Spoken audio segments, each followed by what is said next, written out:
Good afternoon, everyone. Sound is perfect. So, how are you all? First of all, congratulations. We can have a clap round for all of you, right?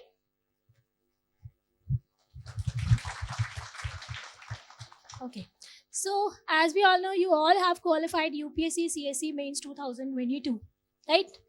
And hopefully, many of you will be serving as bureaucrats of batch 2022, right? Okay. So, but the journey is not over yet, right? We have still the final stage ahead of you.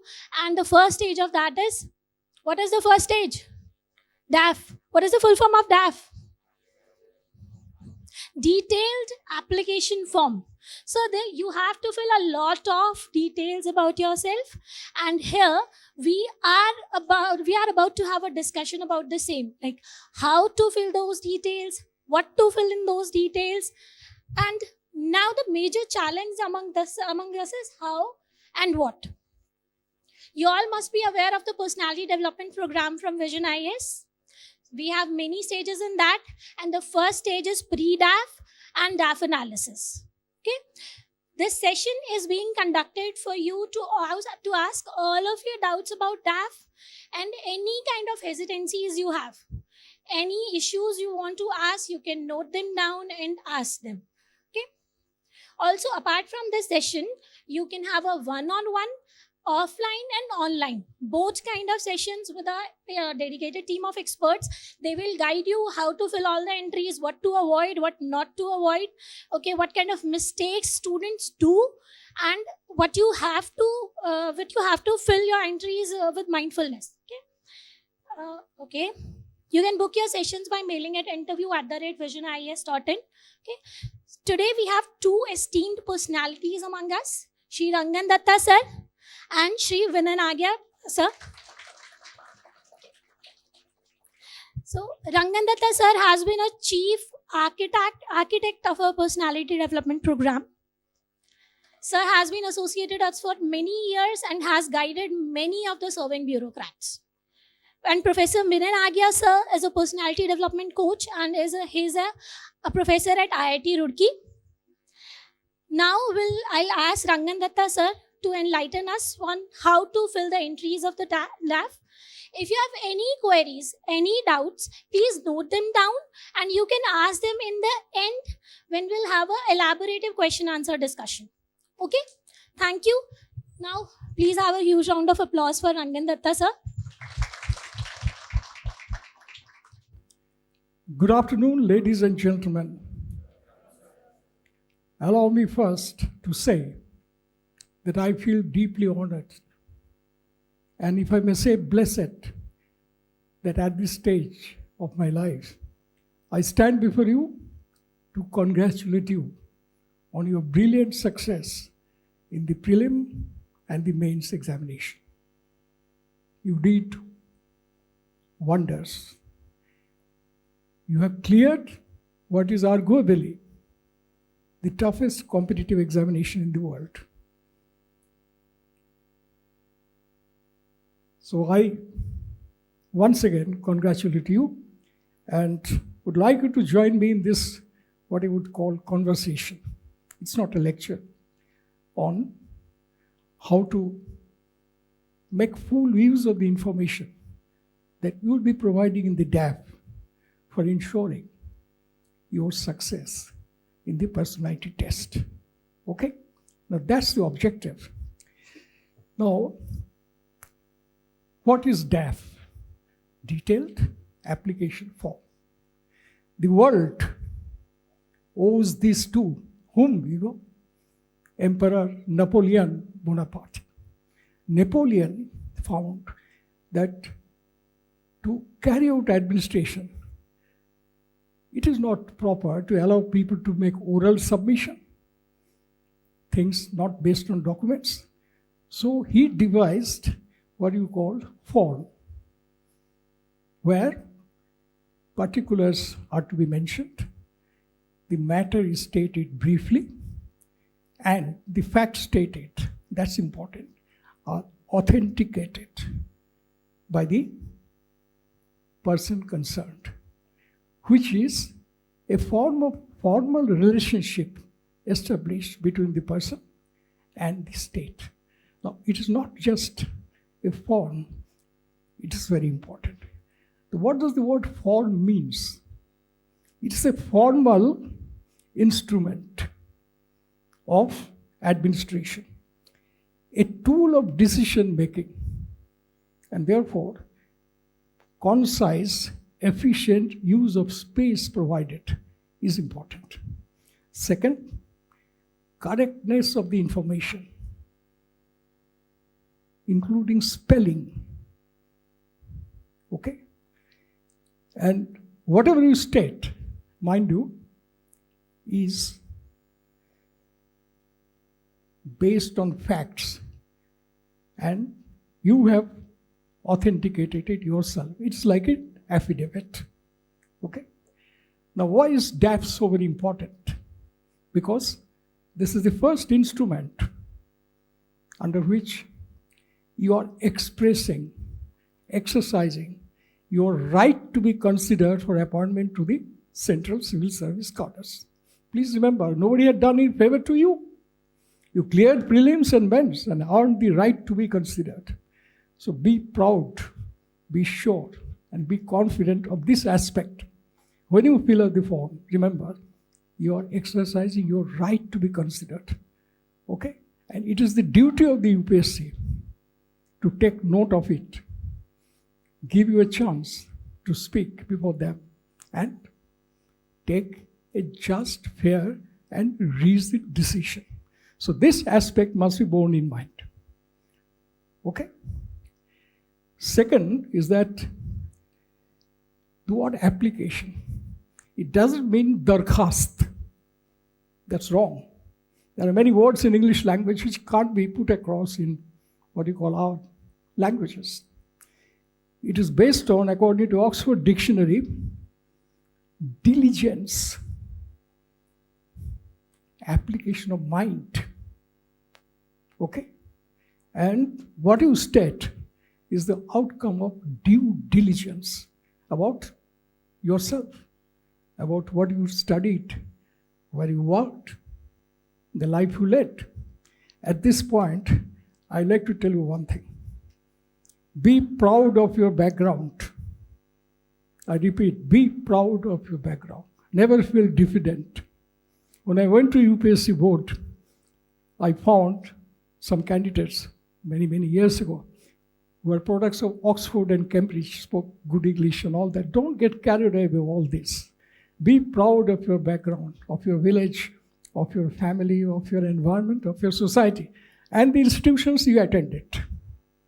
Remember, what you are today is because of what you learned in all these years. Okay? So that is the first thing. Be proud of yourself. You have earned the right to be interviewed. And whatever you're putting across is only to establish a strong case for consideration for appointment to the services. Okay? Having said that, I'd also like to mention that the facts are facts. So therefore, you should be absolutely truthful. And selection of facts is important. Right? Now, how do you go across? Those who have already filled up and submitted, I can't say anything more. But if you are still to submit it, first item that you should take care of is your photograph. Because that's the first thing that a board member will look at. Okay?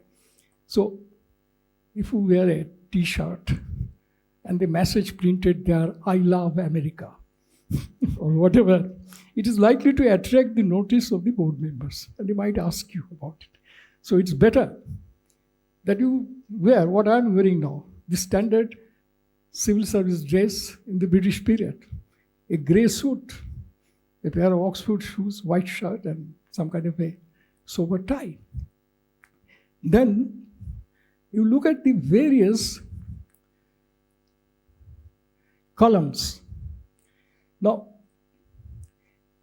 whatever you state must be written clearly, with no spelling mistakes, no ambiguities. And then you come to the most important part, that is your education. Now here, you must know details about the institution you attended. Suppose you had gone to DAV college. It's natural to ask, who was Dayanand? Where was he born? What did he do? You attended DAV college. If you had gone to, say, St. Mary's or St. Joseph's, who was St. Joseph? Like that. Was it a Protestant institution or a Roman Catholic institution? The one would expect you to know the difference between Protestant faith and Roman Catholic faith. We have gone to Ramakrishna Mission, asked about Vivekananda. Okay.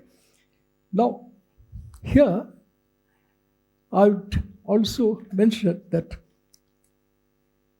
after this, there must be a column where your previous work experience is important, is stated. Now, you should go through it very carefully and try to recall what you did there and the kind of organization you worked for.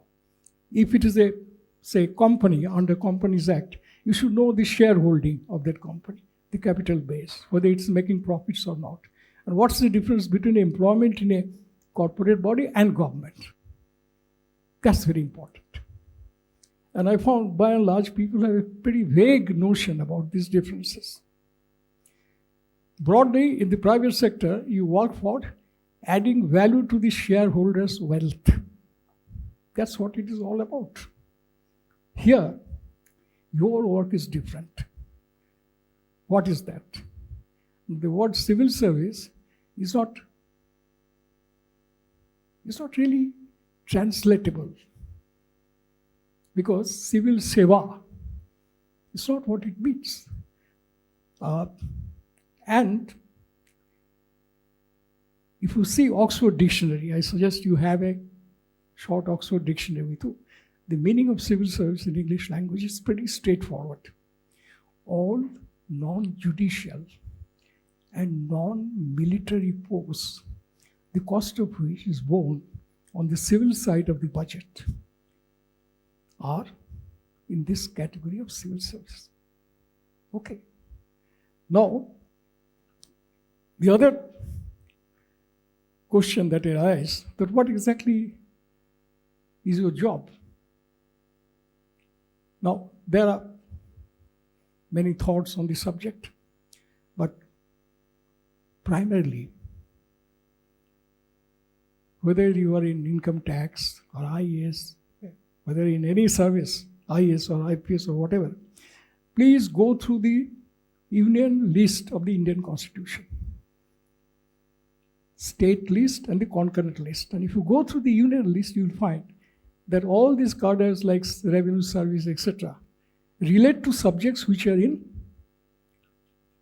list 1, union list of the Constitution. Okay. Now, we may also like to find out what is All India Service. What does it mean? Services which are common to the center and the state. Forest is in the concurrent list of the Constitution. Therefore, you have Indian Forest Service. So, you ought to know about every cadre. Broadly, you are expected to know about it. And when you give your educational qualifications, etc., please remember, if there is a gap, you have got to explain it. The question might be raised.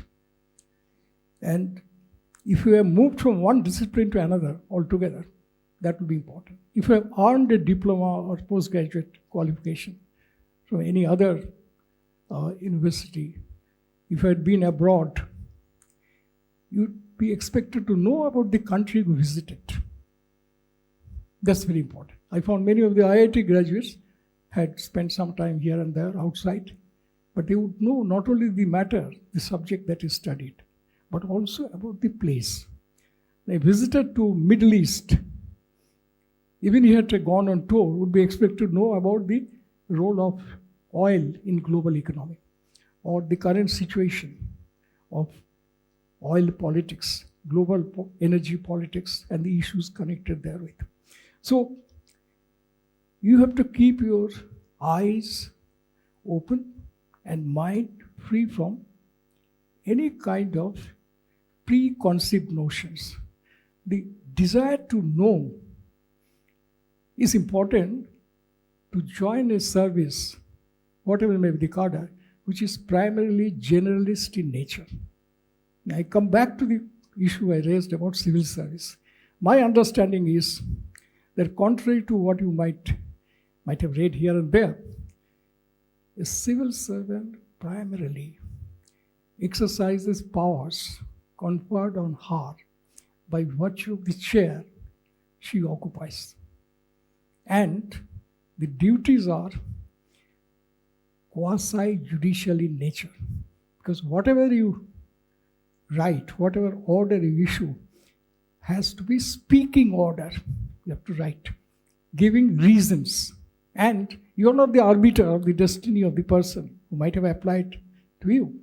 Whatever you do is subject to appeal, revision by superior authorities, designated administrative authorities, and the court. I can tell my experience. When I joined as Subdivision Officer in Assam, I was quite intrigued that every sentence begins with this word, the learned SDO. My learning part was rather limited at that time, but still I was addressed as learned. And when I passed an order, if there's an appeal against the order, and the order by the, say, Board of Revenue comes back to you with an observation directing Subdivision Officer to try it again with one small sentence. It appears that the learned SDO did not apply his mind. No, that's a reprimand, so to say. So therefore, remember, whatever you write, whatever order you issue, whatever action you take must be within the four walls of law. And you are accountable to designated administrative authorities and ultimately, and that's important, courts of law. Now, this quasi-judicial nature of the work of the civil service is often ignored. And what is the consequence? Please remember the two lines in Shakespeare's Julius Caesar when Mark Antony delivered this speech. Any of you read Julius Caesar? You read? Remember Mark Antony's speech? Friends, Romans, and countrymen, I come to bury Caesar, not to praise him. Evil that men do leaves after them. The good is oft interred with their bones, so let it be Caesar. When I joined service, we are told that these lines sum up the code of ethics of the civil service. That was emphasized during the colonial period and continued to be emphasized even later. So, keeping that in view, one would expect you to have a broad interest about the entire affairs of the country. You are expected to know a wide range of subjects, and I'm sure you will be addressing it. And when you come to, say, your achievements, your distinctions, the medals you might have won, Professor Nangia will address these issues in more details. I only say that when you put it down, please remember what is your object. Object is to prove that you have leadership potential. You have capacity to lead. That's important. So, whatever you did, say, if you took part in awareness campaign, then one would expect to know that you are conscious about your social responsibilities, which means you know about the social problems of the country. Empowerment of women, violation of child rights, protection of this, that, or the other. So, when you write it, please remember that there may be a question. Say here in this form that I have before you, the candidate has mentioned state level gold medal in SOP International Mathematics Olympiad class 10. Now that's a remarkable achievement.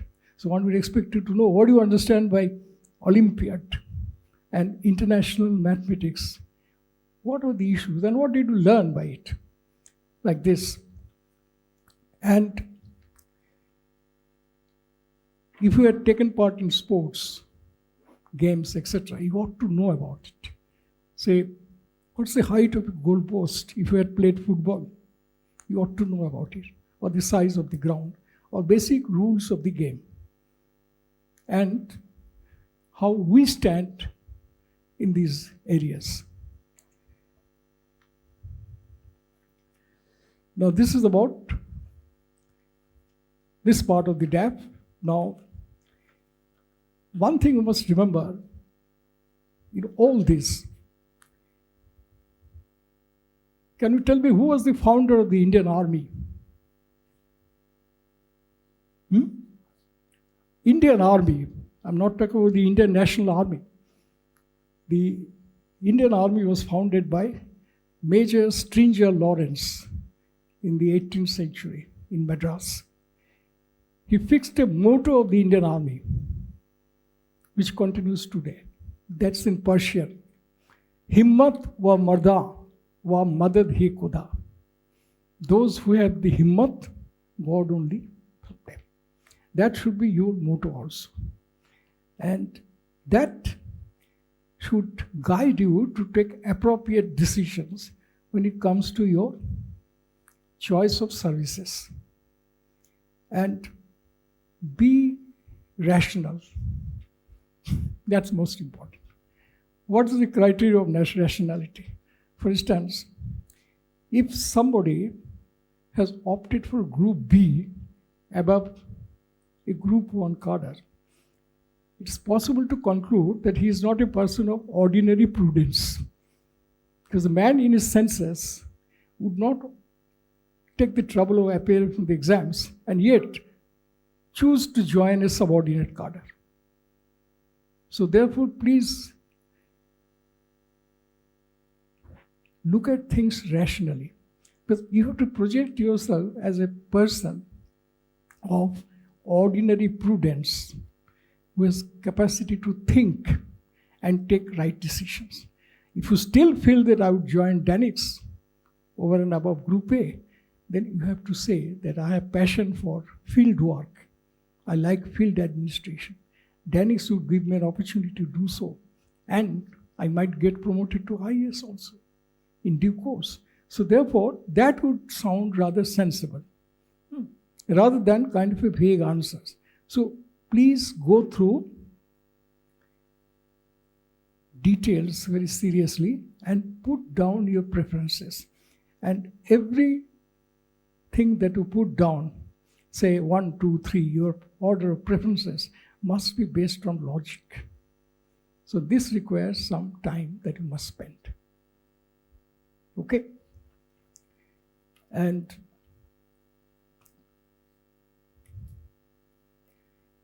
there is some confusion about the role of the state in the minds of citizens everywhere in the world.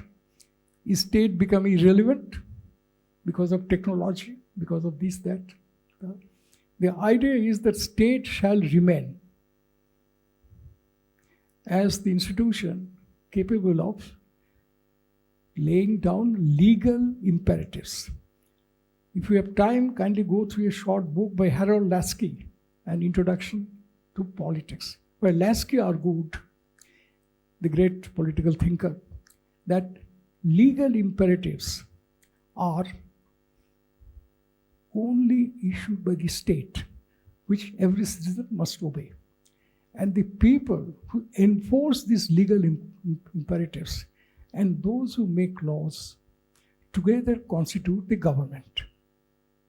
So what I would suggest that you may give some serious thought and firm up your perceptions about state, democracy and society. When it comes to democracy, remember the fundamental thing.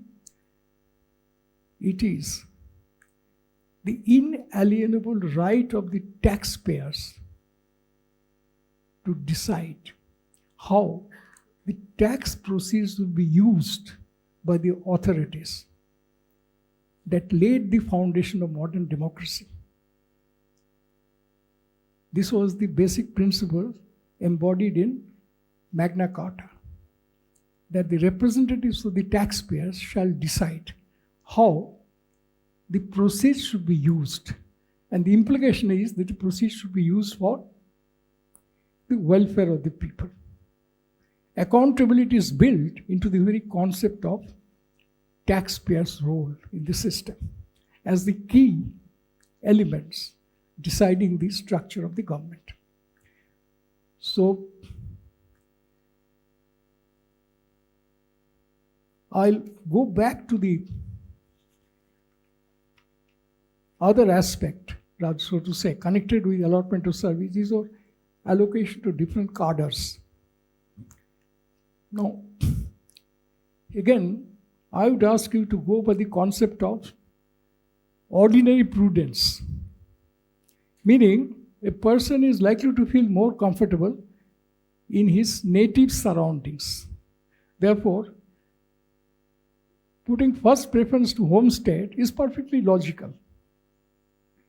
Okay? But at the same time, a civil service officer is required to have two qualities, apart from what I mentioned. One is interest in other cultures. India is a huge country. Interest in other cultures, societies, and willingness to know the diversities of the country.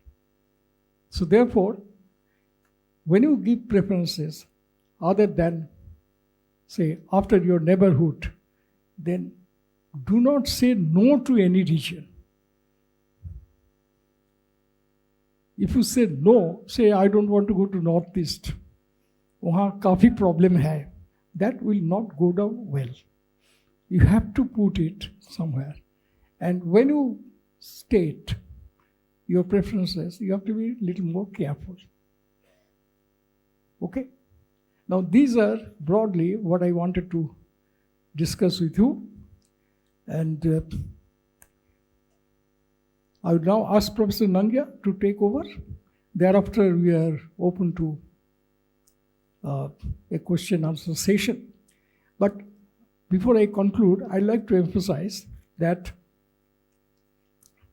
what I said earlier, that UPSC members are usually old people. And when people get old, they tend to get little more conservative. They are basically conservative. They are the people who had seen their days and all that. Now, they would not be, don't quote me, receptive to radical ideas and thoughts. They would prefer a conventional kind of approach. Unless, of course, you are provoked to talk about issues like insurgency or left-wing extremism problem. But by and large, the golden rule is listen to the question very carefully. Take a pause. Why? There's an English adage that a man who gives pat reply isn't really always reliable. So if you take a pause, you give an impression that you think before you speak. Then make your point and stop on your own. Don't expect the board members to ask you to stop. Because if you don't stop, there's a possibility that you will hang on to it and move on to a subject unrelated to the issue raised. That will not be desirable. So listen to the question, make your point, and if you don't know, say, I don't know. Honestly, that will be appreciated. The board might move on to some other question. And if there's a controversial issue, then don't avoid it.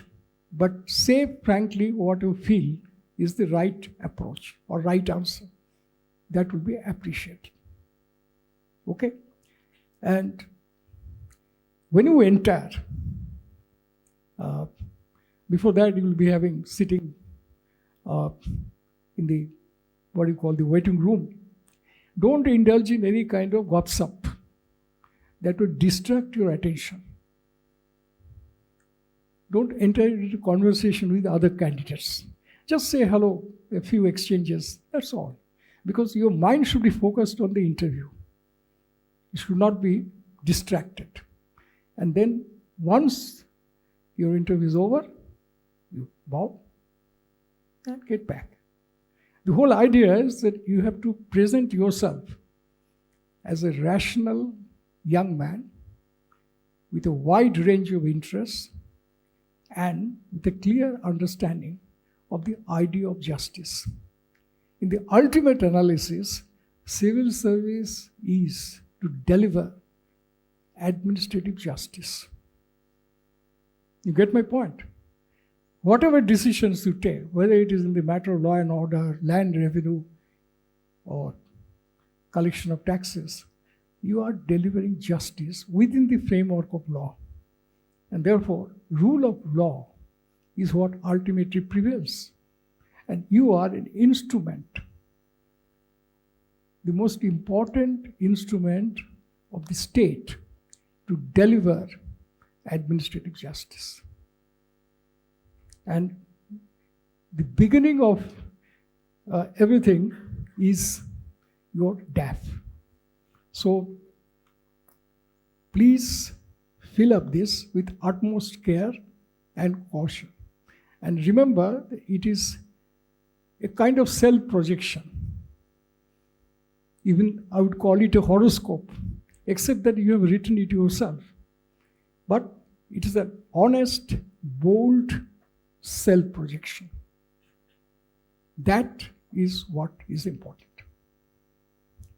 Well, finally, I'd like to remind you that you had begun your journey. It was a strenuous, difficult journey. You have overcome several hurdles. Okay. Now, why did you do all this? I think it is pertinent to quote from Sri Aurobindo. As you might know, Sri Aurobindo obtained 11th rank in the ICS examination held in 1889. And what is said is relevant to all of you. I'm just quoting from him. Because very often after you get selected, people would say that he was just lucky. As many people said when I got selected, he was just lucky. Or he is fortunate or whatever. What is luck? Sri Aurobindo defined it in 2 lines. It is in Latinized English. Let me try to quote. When thou hast the command, care only to fulfill it, rest is God's will and blessings, which men call luck, chance, or fortune, unquote. What it means? When thou hast the command, means you responded to the command of God to sit for the UPSC examination. And you have worked hard, cleared the hurdles. Rest is God's will and blessings, which men call chance, luck, or fortune. Thank you, ladies and gentlemen, for bearing with me. And I wish you all the very best. And Professor Nangia will join the conversation. Later, we'll have a chance again to talk to you. Thank you. God bless you.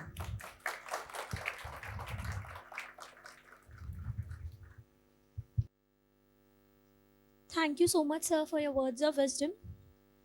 I would like to give a brief profile of Professor Nangia, sir, first. Okay. Sir is a personality development coach, as I already told all of you. Sir has been serving for, sir has an experience of over 22 years in the field of education and personality development.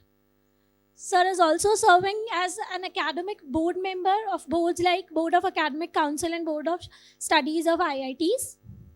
And with a 15 years of experience with UPSC Civil Services interview programs, sir will explain you like what kind of things you can work upon on your personalities or on your DAF, so you can appear in front of the interview board in a very confident manner.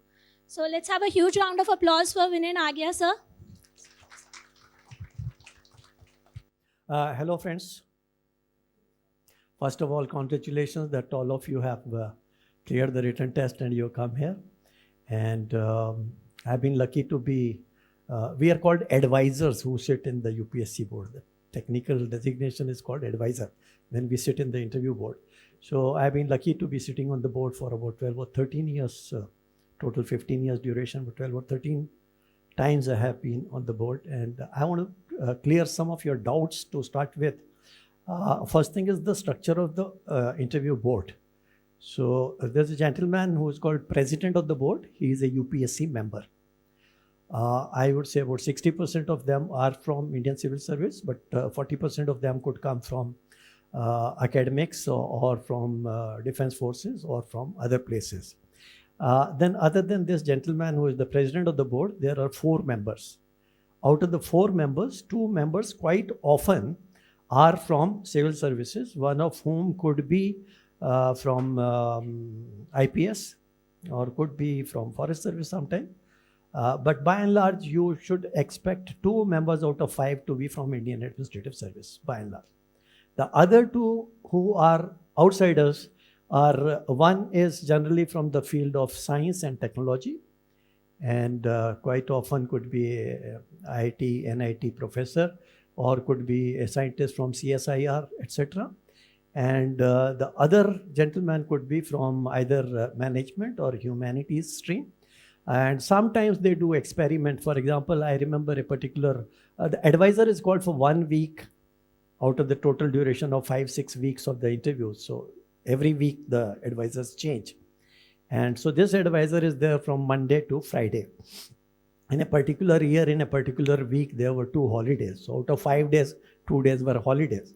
So they decided not to call from people outside of Delhi. So they invited PSU CMDs to be sitting in each of the boards. So sometimes, these kind of variations are there. Once I have seen that National Law University vice chancellors were in every board. So sometimes these kind of variations are there. So that is one thing I thought I'll tell you, the structure of the board. And the room is sort of semi-circular. So from where you enter, you straight away face the chairman of the board or the president of the board. And 2 members are sitting this side, 2 members are sitting this side. And in the earlier days, members were asked to change the seats in the pre-lunch, post-lunch session, etc. These days, this is not happening. And when these people, what they get in hand is very important. So other than the president of the board, the other members get only 1 pager, mind it. They just get 1 pager. And that 1 pager includes your name, your father, mother's name, your domicile, your qualifications, your experience, your hobbies, etc. Nothing else is there. And not even your, cadre preference and all those things are not with the 4 of the members in the board. Please remember that. So it is quite often in the mock interviews that these discussions take place. Why did you opt for this? Why did you not opt for that? But in UPSC, this is not discussed. Okay, so please be very clear.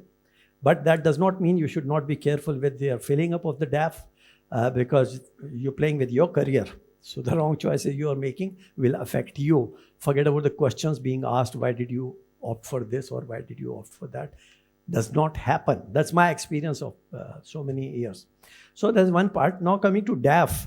DAF is, as we know, detailed application form. But this is actually nothing but a CV. Okay. Now CV is unstructured. This is structured. So in CV, you have the choice of, increasing few columns or changing the language, etc. Here, it is structured, so you do not have much choice as far as entries are concerned. In the top of the form, Akash, if you permit, I can use your form. Akash is my student, so I have taken the liberty of taking his Daf. I hope it's okay with you. So at the top is written personality test within bracket. Earlier it used to be written interviews. This time it is written personality test oblique interview. Okay, that's the difference which has happened this year. So please note, interview is a two-way traffic. Interview, you look at me, I look at you. That is what is interview. So we talk to each other. This is not interview, this is personality test. And the word interview is used only for making it clear to you that it is not some kind of psychometric test or something. It is actually physical interaction, not even interaction. It is question answer session, to be precise. So the 5 members who are sitting there, the president of the board welcomes you, and he is the gentleman who is sitting with the file. He makes you comfortable. Oh, Mr. Such and such, how was your journey this morning, etc., etc. How are you doing lately? How's the weather? And those kind of things to just make you feel comfortable. And then he asks each one of the 4 members in a certain order, which may keep changing with every candidate, a fixed number of minutes. And let me tell you, it starts on Monday. And Monday, the briefing at 9:30 a.m. is in the office of the chairman of UPSC, where all members of UPSC are called. All advisors for the week are also called. The chairman introduces the members of the UPSC to the advisors and tells them how to go about the interview. So this is briefed on Monday at 9:30 a.m. because every Monday the board changes. Okay? And then they are told, for example, they are told you cannot ask political questions. Okay? They are specifically banned for asking certain. You cannot ask very gender-related questions. So they are told what kind of questions should not be asked. So the whole idea of this interview or personality test is to see your fitness for the job. Okay? So what kind of personality is required from a civil servant, civil service officer, is what is to be assessed, but he is not to be, taken into the wrong direction. Like you start discussing Shaheen Bagh, for example. No, that is not a done thing in these kind of interviews. So all this briefing is done that day, and then people go back. And sometimes when one of the members is asking wrong or bad questions, it is the duty of the president of the board to stop him from that. I remember in a particular year, I had a gentleman who was head of the Department of Civil Engineering in NIT in northern India. So there was a map on the wall, and every single candidate, he was asking why one side of the coastline in India is straight and why it is not straight on the other side. Now he kept on asking every candidate the same question. So the president of the board to stop him. So many times what happens, 1 or 2, sometimes even 3 persons are coming there for the first time. So many times you may get very unexpected questions. So that is where you have to be prepared. But by and large, as it happens, in case of CV becomes the passport, whereas your visa is interview. So CV makes you get the call, but it is the interview which decides your fate. So the questions always emerge out of CV, and here in case of DAF, just to give you a feel of it. Now you're starting with Union Public Service Commission. This is the first line. What is the difference between union and central? Why is it called union?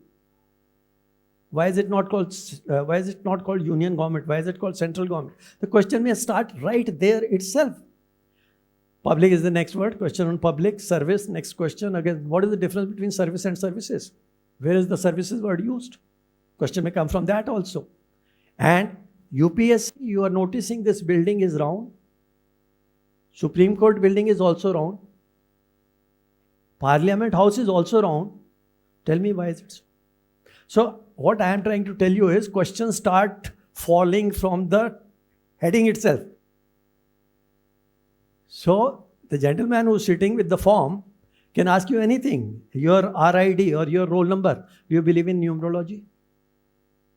Question could be there also. So DAF is something you have to take most seriously for preparing for your interview. Okay? So let's go to email, for example. Now here email ID, if you like it, write like smarty @ such and such. That's a reflection on your personality. or beauty such and such, or handsome such and such.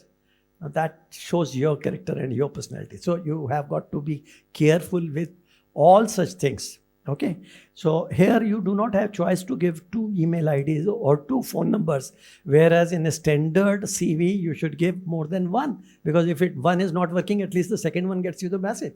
But unfortunately here it is already structured, so you can't give 2 phone numbers or 2 email IDs. And then your questions start right from which place you were born in. Now, if you're born in Meerut, for example, why Meerut is spelled like Meerut? Now, if you are smart, you should have known that Meerut spellings have changed in the year 1963. Right? Now, history, demography, geography, important institutions, all kinds of questions relating to Meerut could be asked. So you have to prepare for it. So the DAF is that important and that relevant. I just wanted to draw your attention to that. And as sir said rightly, if your father is in business, you should know about the revenue of his business. You should know very basic things about that business. But if you are completely blank and your father is in business and you know nothing about his business, that is a very poor reflection on you again. So you have to look at all these things in a very careful manner before filling up. Now I come to education. Now education is very important. Obviously you will be asked, oh, you are from such and such institution, and which act is it governed by? For example, you are from Lucknow University. So they'll ask, is it a central university or is it a state university? So you say it's a state university. Then you say, is it a government funded university? It's not a government funded university. Then you are asked who is the vice chancellor. Then how does the system work? So you could be asked 10 questions on Lucknow University or whichever place you are coming from. Then like I have this form with me. Here all marks are very good except the marks in graduation are low. So graduation marks are low. No, sorry. So if graduation marks are low, a teacher like me, there may be 1 or 2 sitting in the board. So natural question will be, why is it that you have scored poorly in graduation, whereas you have done very well in 10th and 12th? So you have to answer this question.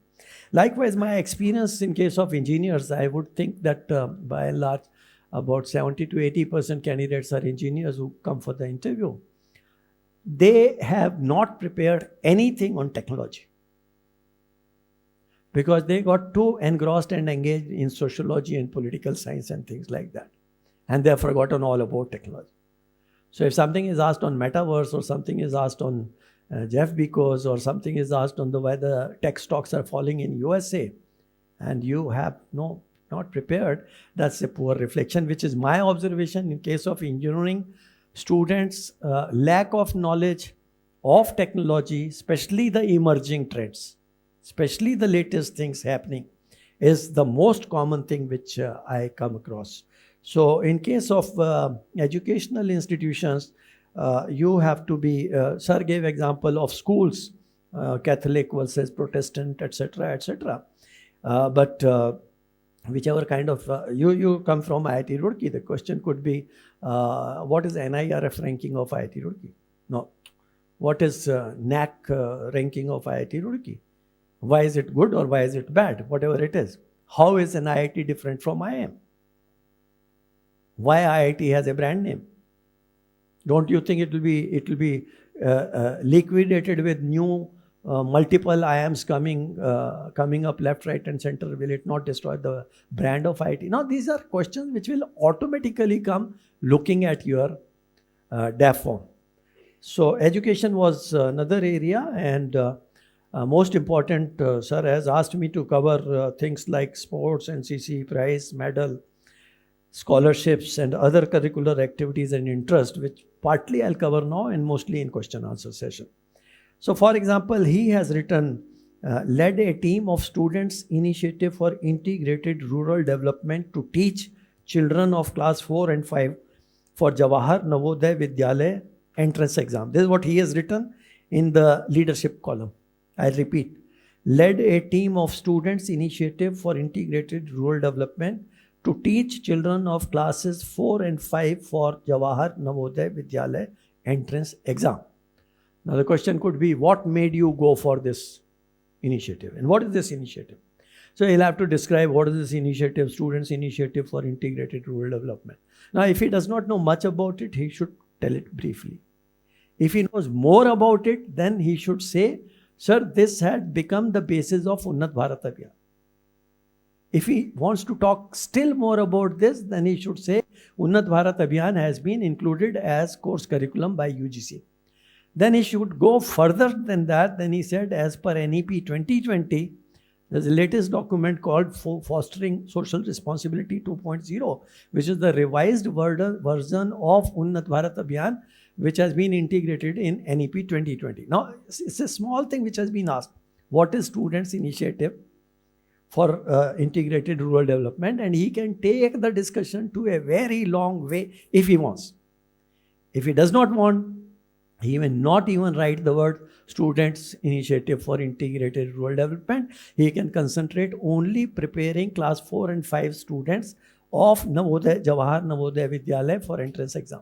Now, questions will come, what is Jawahar Navodaya Vidyalaya?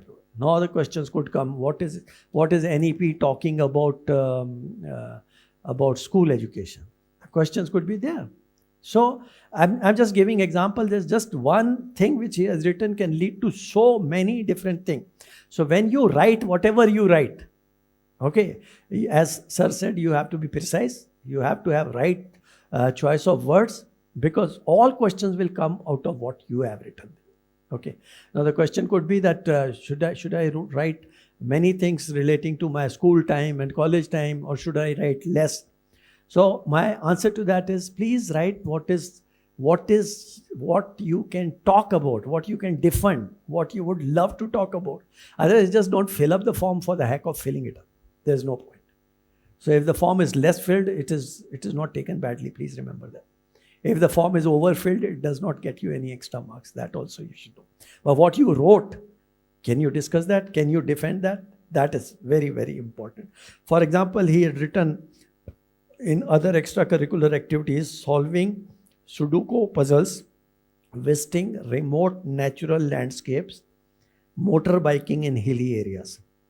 So I suggested to him, please do not write visiting remote natural landscapes.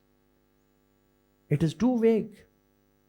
Visiting remote natural landscapes. He gave me an example, Ladakh.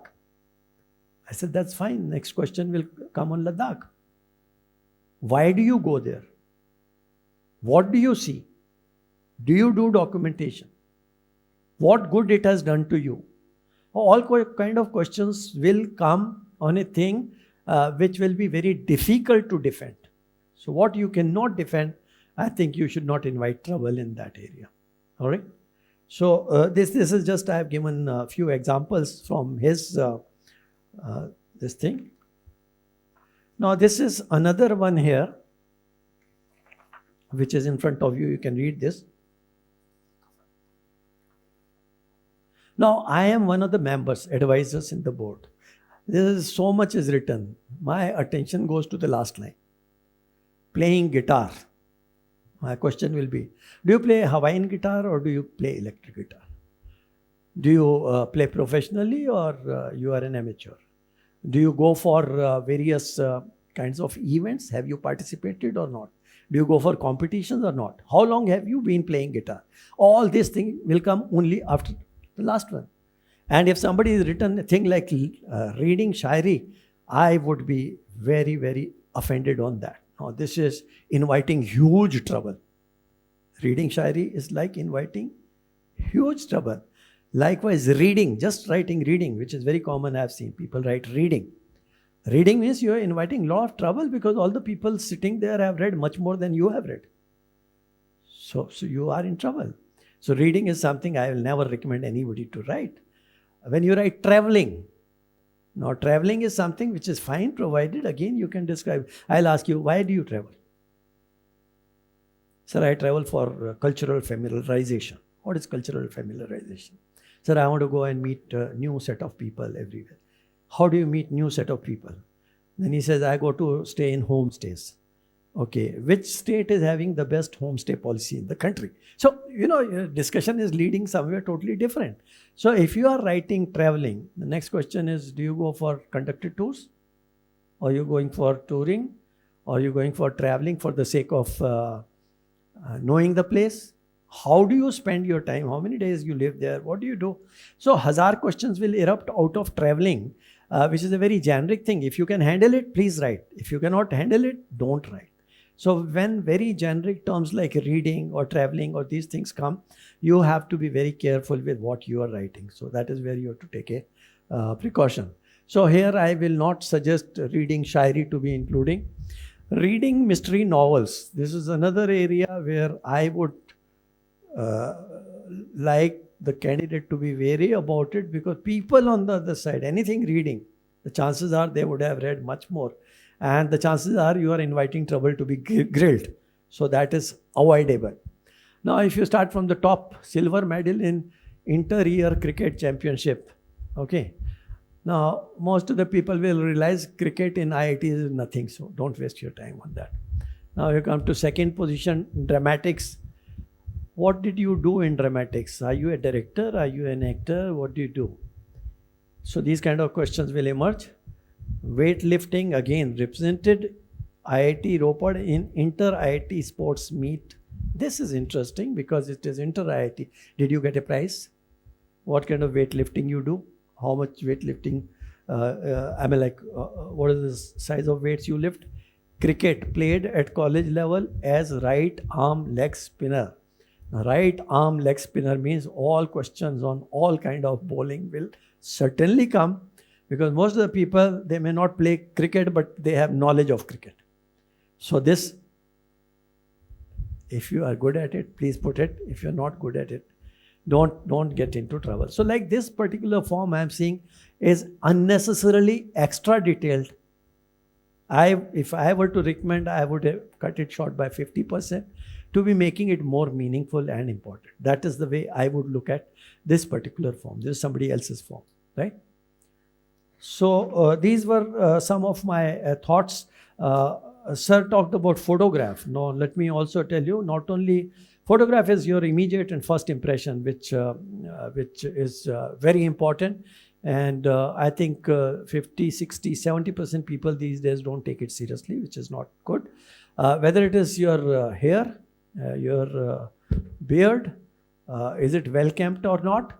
You can't be wearing not only t-shirt but check shirts and things like that.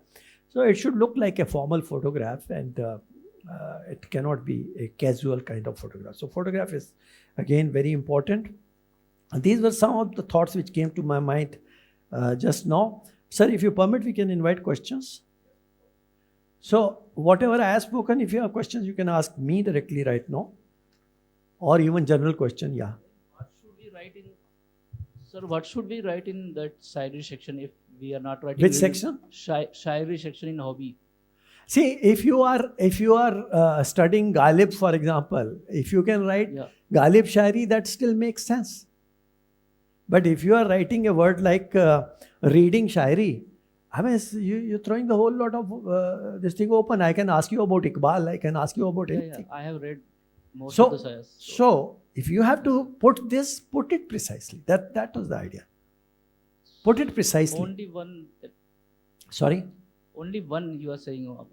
It's not question of only one. Whatever you can define. If you write Shairi, my next question will be, what is the latest shair you have written? Obviously, it's going to be the next question. If you say, I indulge into writing of Shairi. If you say, I attend Mushairas, my next question will be, which was the last Mushaira you attended? Yes, sir. And whom did you like most? So, whatever you can define, please write. Okay, sir. But vague things like this can get into trouble, right? Okay, sir. Thank you. Yeah. This side.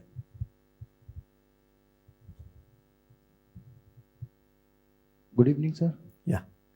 Sir, actually, in this first field, prize medal and this, actually I did normal BA program from Delhi University. So in sport, actually I do not have a hobby. So I'm just thinking what to write in hobby. or should I keep first two things blank? I don't know. I have seen people writing things like walking also, for example. Now, this walking could be a hobby. There's nothing wrong in that. And even if you keep it blank, it is not taken badly. Let me also tell you that. Okay. So don't fill up the form for the heck of it. If there's nothing, it is, see, let me tell you, the fundamental thing is you should be truthful. As long as you're truthful, you'll not get into trouble. Right? Right, sir. Thank you, sir. Somebody here? Sir, I have qualified UGC NET this year, but neither I am enrolled anywhere nor I am planning to enroll. So should I mention about this or not? I would suggest you to mention, because this is an achievement. It is an achievement, and anything good you have done in life you should mention. And if you have done UGC NET, the next question could be relating to academics. And the academics question could be relating to, again, national education policy. Right? My request to all of you is never to study second grade, third grade material. If you have to study national education policy, please take down the original NEP, which is 65 pages. For once you study it properly, that will be good enough. But if you go through this Google and get into all kinds of notes, this morning only I was telling somebody that school education and higher education, there's an interconnection. So the university teachers never study school education, school teachers never study higher education. Now, for example, every single university is supposed to have an education department. This is written in the policy, and I am very sure none of you would have ever known this. Whatever you may have prepared, whether for written or for interview, I am sure none of you would know that this is contained in policy, what I am telling you. Okay. And I also got to learn accidentally, because I used to deliver talks in universities. Once I was called to deliver a talk in school, then I studied the school part, and I was surprised. The school teachers have to be educated in the new form of B.Ed, which is to be started in the universities now. And it is compulsory for all universities to have this new education department and new B.Ed program. Now, if you have not studied the original, you will never know this. So whether it is healthcare policy, whether it is education policy, my request to you is to please download the original document and read it. And make your notes rather than depending on, yeah. Also, sir, I have enrolled in JNU in Masters in Disaster Studies. Mm-hmm. So should I mention about this or should avoid this? Because see, it depends, mention where. One is DAV, another is interview. in interview, sir. So if you're talking about interview, if you think, again I am repeating, if you think you can defend and discuss disaster management, for example, then mention it. Otherwise, where is the need to mention if you can't even discuss and debate on the topic? Then why again get into trouble? And sir, in section B, sports and NCC, I have nothing in particular. There's nothing wrong. Really? Absolutely, there's nothing wrong. There's absolutely nothing wrong.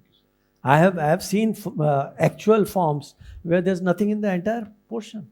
But that does not mean the candidate is ineligible. Somebody wanted to ask here. Yeah. Sir, can I continue? Okay. Good afternoon, sir. I have around 8 years of IT experience.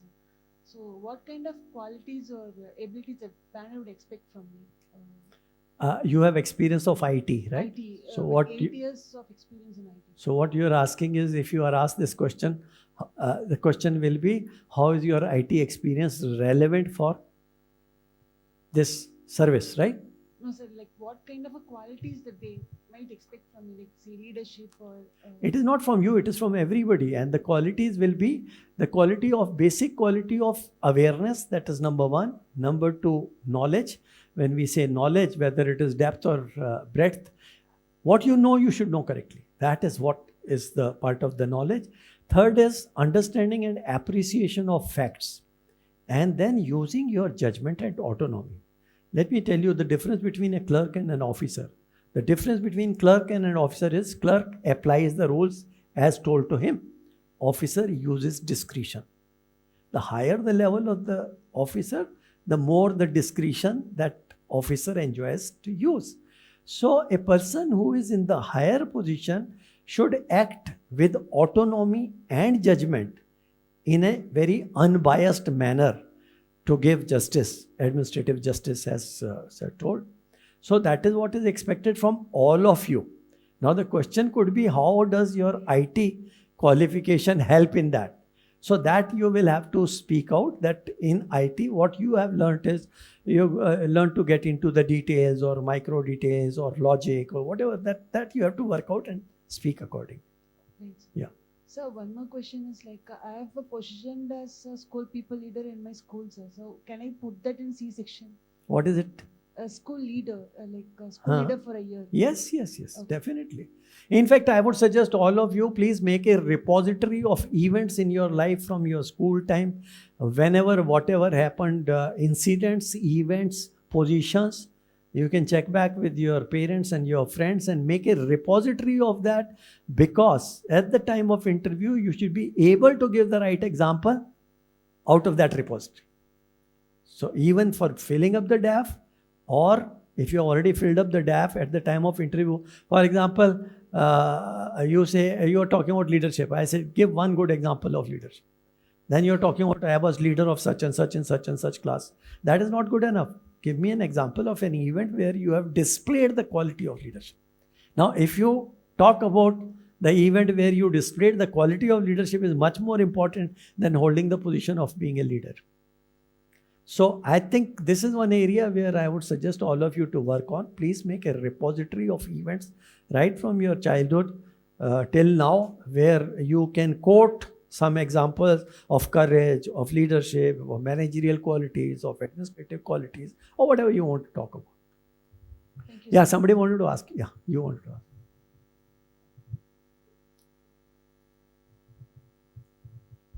Good afternoon, sir. Sir, in the last column, that is the extracurricular activities, I don't have a particular hobby which I can defend. It keeps on changing. So I'm planning to put something in the area of interest which I read. For example, the emerging construction technology. My background is in graduation civil engineering. And the second one is the urban traffic challenges and innovative ideas. So can I put that in? Wonderful. You should. You must. Because you see, these are different. This is not run-of-the-mill traveling and walking and jogging and things like this. Is different. So this will definitely invite questions.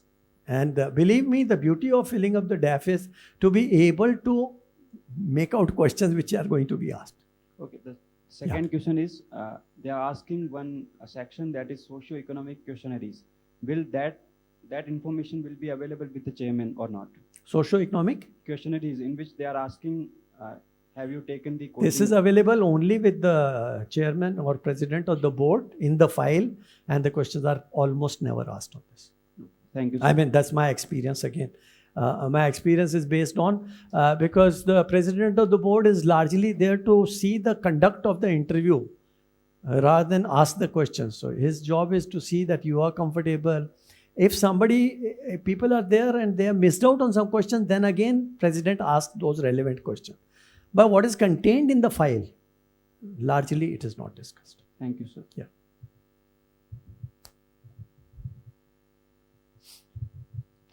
Good afternoon, sir. Sir, what is the acceptable color for the dress we are going to have to wear? That's a very good question you asked me. I would, as far as possible, I would prefer white, but because if you're traveling from a distance and if it's getting inconvenient, then please wear light colored shirts, possibly pastel colors. Cream is one example. The idea is that it should not even be with self-design, because what happens, it should not be a destruction to the eyes and the minds of the interviewer. That's the idea. So remain as plain as possible you can be.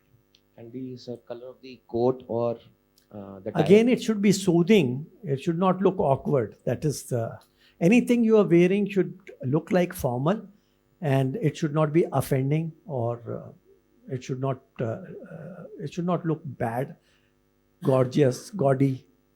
That's it. See, I enjoyed the conversation, and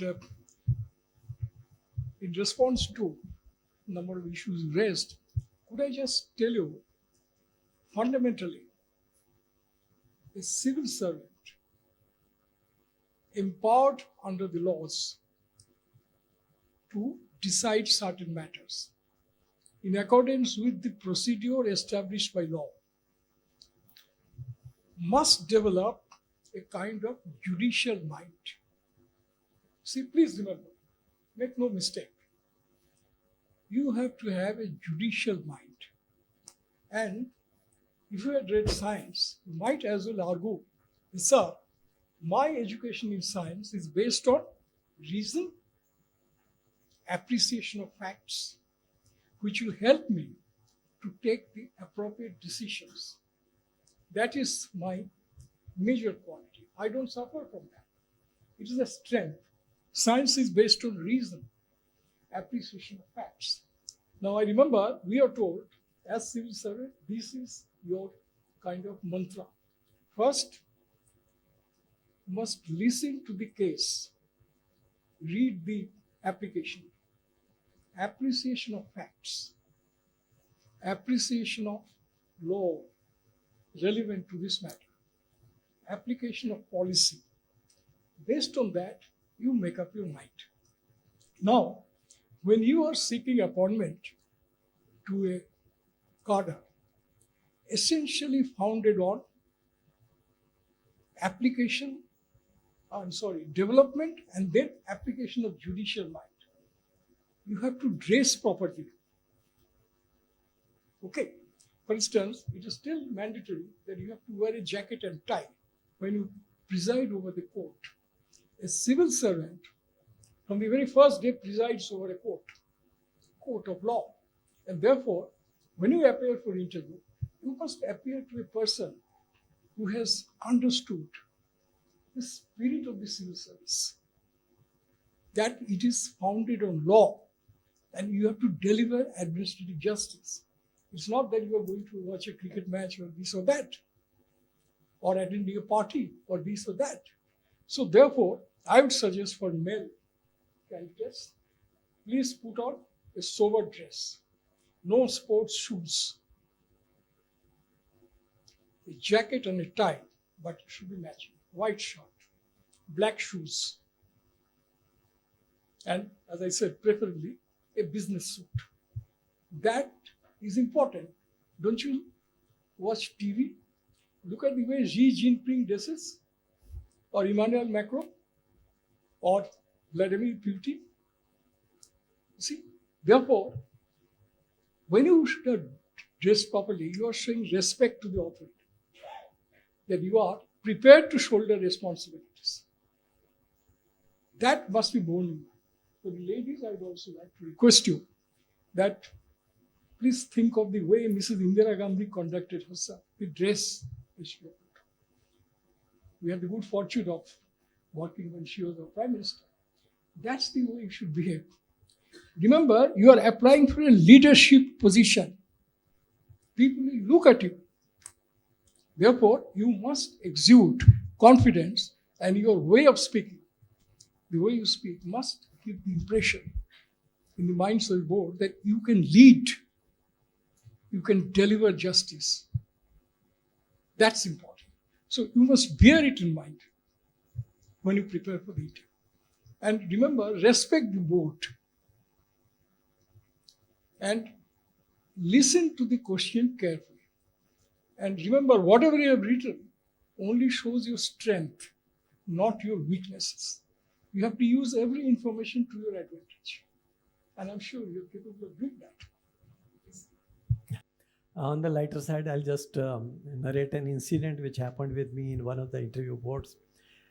So normally 2 members sit this side, 2 members sit this side, and the president is on the other side. So the candidate, when she came, I was on this side, so I was sitting next to her. So very unfortunately, I could see her nails. And the candidate was one Miss Singh. She was a graduate of some NIT and then FMS Delhi University MBA. And thereafter, she was investment banker, and she had quit the job in January as investment banker. And I think we were taking interview in March or April. So, because most of the people who are sitting in the interview board are oldies, and so they were very impressed with her profile, that she has left a job in lakhs of rupees and she's want to come for civil service, etc. They were very happy and gaga over before the candidate came. So when she came, I was looking at her, I saw her nails, and her nails were not only big, because he talked about the dress, so I am very particular about whether you should have nail polish or not. So whether you should have gloss or not. Okay, so this is very important. So her nails were very dirty, absolutely black. So I was very irritated inside. Now her bad luck, she was an investment banker, and her bad luck, she had done MBA in finance. I teach MBA finance and I teach investment banking, and I have been investment banker in my pre-academic world. I have been investment banker myself. So what happened when my turn came? I asked her some 7-8 questions on theory. She could not answer even one. I asked her 7-8 questions on practice. She could not answer even one. And when she left, then normally marks are always given by consensus. Okay. So the president of the board asked, what is your opinion? What is your opinion? Which is a normal practice in any interview. Despite whatever columns are there, in any interview, anywhere, marks are given by consensus. Please learn this. I've been on interview boards for last 45 years, so I'm sharing that with you. Always by consensus. So this gentleman will ask, what is your view? So except for me, everybody was very happy. Now, by and large, the marks given by default are 45 to 55% by default. And 60s is very rare. And we had already given candidates, 2-3 candidates, marks in 60s in that week. And they wanted to call her outstanding. And the definition of outstanding in UPSC is 70s. So they wanted to give her marks in 70s. I put my foot down.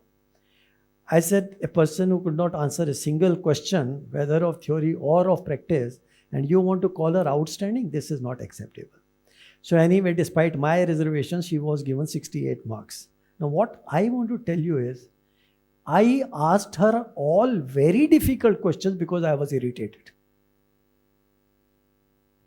My irritation was because of the nails. Okay. So whether it is your dress, whether it is your hairstyle, whether it is your tie which is not properly put on, the person is uncomfortable. And the result could be what I am sharing with you, not that candidate was bad. But she lost out at least on this thing, because I was sitting next to her and I could see her nails closely. So this is where I want to caution you what sir has explained. These things have very indirect effect, because if we ask the chairman of UPSC, can we deduct the marks for one cuff collar is open, one is tied properly? People ask these kind of questions. The chairman will say, no, you cannot deduct marks for this. Somebody asked the chairman, if somebody uses mixed language, English, Hindi, can we deduct the marks for that? The chairman says, no, you cannot. So we have to give benefit of doubt to the candidates in almost everything. But if you are irritated, you lose out that benefit finally at the time of the marking. So you got to be very careful with your attire, your conduct, the way you sit on the chair, the way you get up, the way you say thank you. All these things, I mean, like almost everywhere people are told to button like this, or button like this, or button like this, or sit like this. Now, what is important is you should look natural and you should look decent. That is more important. Not that you have to unnecessarily unbutton your jacket all the time, which is quite often told to the candidates. So what is important is you should have decent attire, you should behave and conduct yourself in a decent manner. That is much more important. So I thought I'll just add.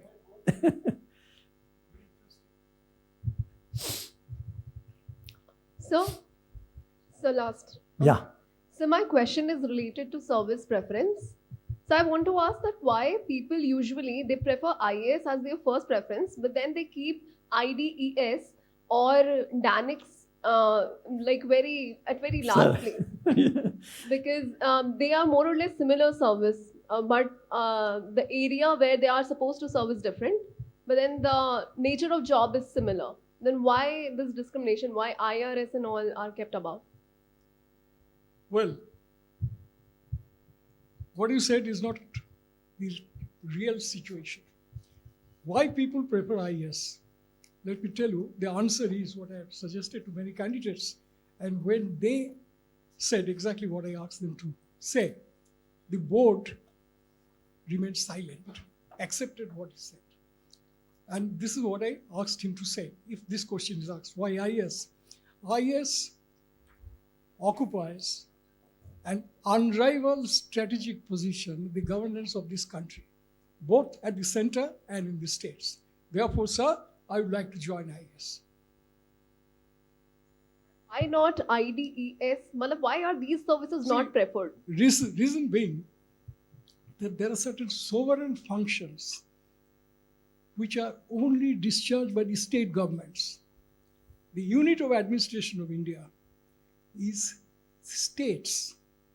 And then you have the districts, you have the subdivisions, and you have the revenue circles. So, please remember what Lord Wavell said at the time of his departure. I quote, "The British would be remembered not for this or that, but for the institution of the district officer it had left behind." Now, it is not very easy to form an opinion. On the face of it, it might appear the same, but it is not. For example, the Chief Secretary to the government exercises powers under rules of executive business framed under Article 364 of the Constitution of India. And even when the cabinet is sworn in, the proceedings begin when the Chief Secretary stands up and tells the governor, "Sir, with your permission, the proceedings may now begin." Remember what Subhash Chandra Bose said when he delivered his presidential address at Haripura, 1938. I quote, "In every country, ministers may come and go. It is the permanent civil service that governs the country." And if you are working in, say, Infosys or some other organization, earning lakhs of rupees, you are asked why you are leaving that. Answer is, "Sir, I would like to be part of the system of governance of this country, rather than working for raising shareholders' value, which you actually do when you work in a company." This is, in English language, what a kayast would also had been saying for ages. मैं जो कुछ करूँगा, लेकिन लाला का नौकरी मैं नहीं करूँगा. And I'm a kayast, by the way. So, therefore, please remember one thing when you appear for the interview. A civil service officer, especially if you're in the IS, the moment you join, people look at you. They watch you. Local media will comment on your actions, on your decisions. Therefore, you should not appear to be outlandish, wearing a pair of jeans, t-shirt. No. There was an instruction in government of Assam, no officer would be allowed to attend any office, his duties in informal dress. Because the people form an opinion about you. And they will say, "Ye aisa hi ban gaya." And if you appear to be very casual, then people will say, "Ye bechara, bechara abhi officer ban gaya." Would you like to be bechara after clearing the examination? No. Therefore, please remember that the dignity of the office is more important than your own personal choice of dress, manners, or whatever. You have to maintain the dignity of the office, which demands discharge of sovereign functions of the government.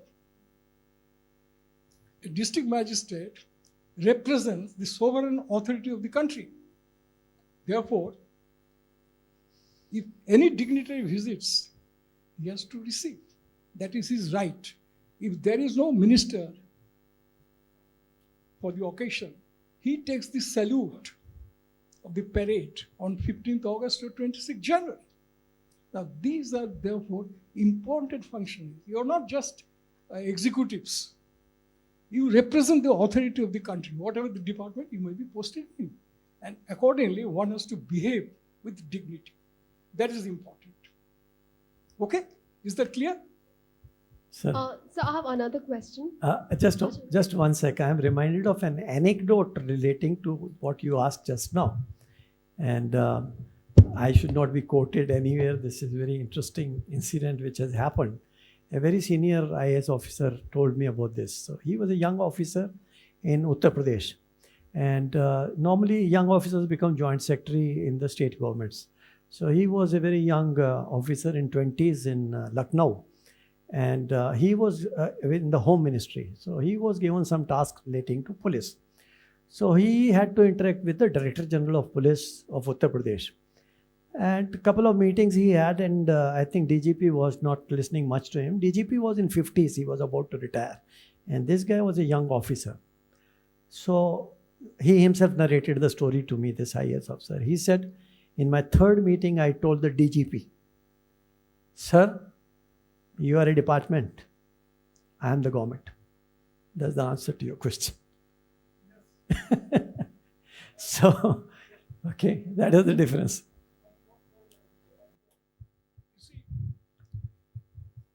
Once you join civil service, you remember you are under the glare of the Aam Aadmi, general public.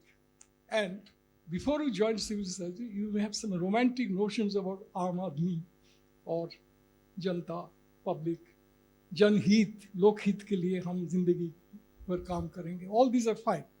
But remember, you will be watched, and the Indian people are in the habit of sending anonymous letters, which is an institution now. You work for 5 days, 7 days, 10 days. There will be somebody who will write a letter that this gentleman appears to be rather casual in his dress, काम ठीक से नहीं करता है. एक letter will go to Chief Secretary and copy to you also for kind information.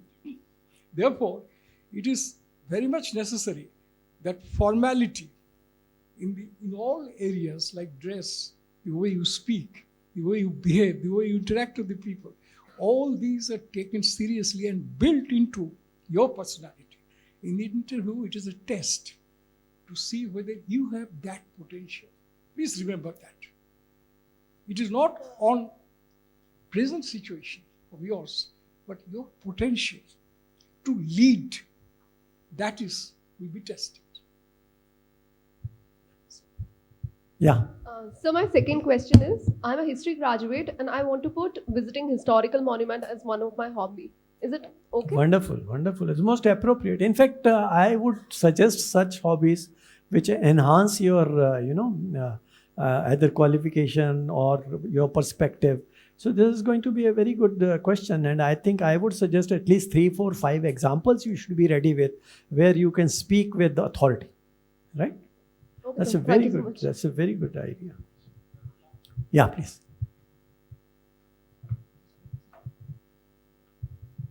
Sir, my question is based on a rumor that one particular member of a panel can be inclined toward a particular political ideology, and you have to answer accordingly. Is it true? Absolutely wrong. Okay. 100% wrong. And I am very sorry to say, in last 2-3 years, this is the trend I am seeing when we have mock interviews, and this is very, very, very bad. You see, you don't know out of 5 who belongs to what. That is one.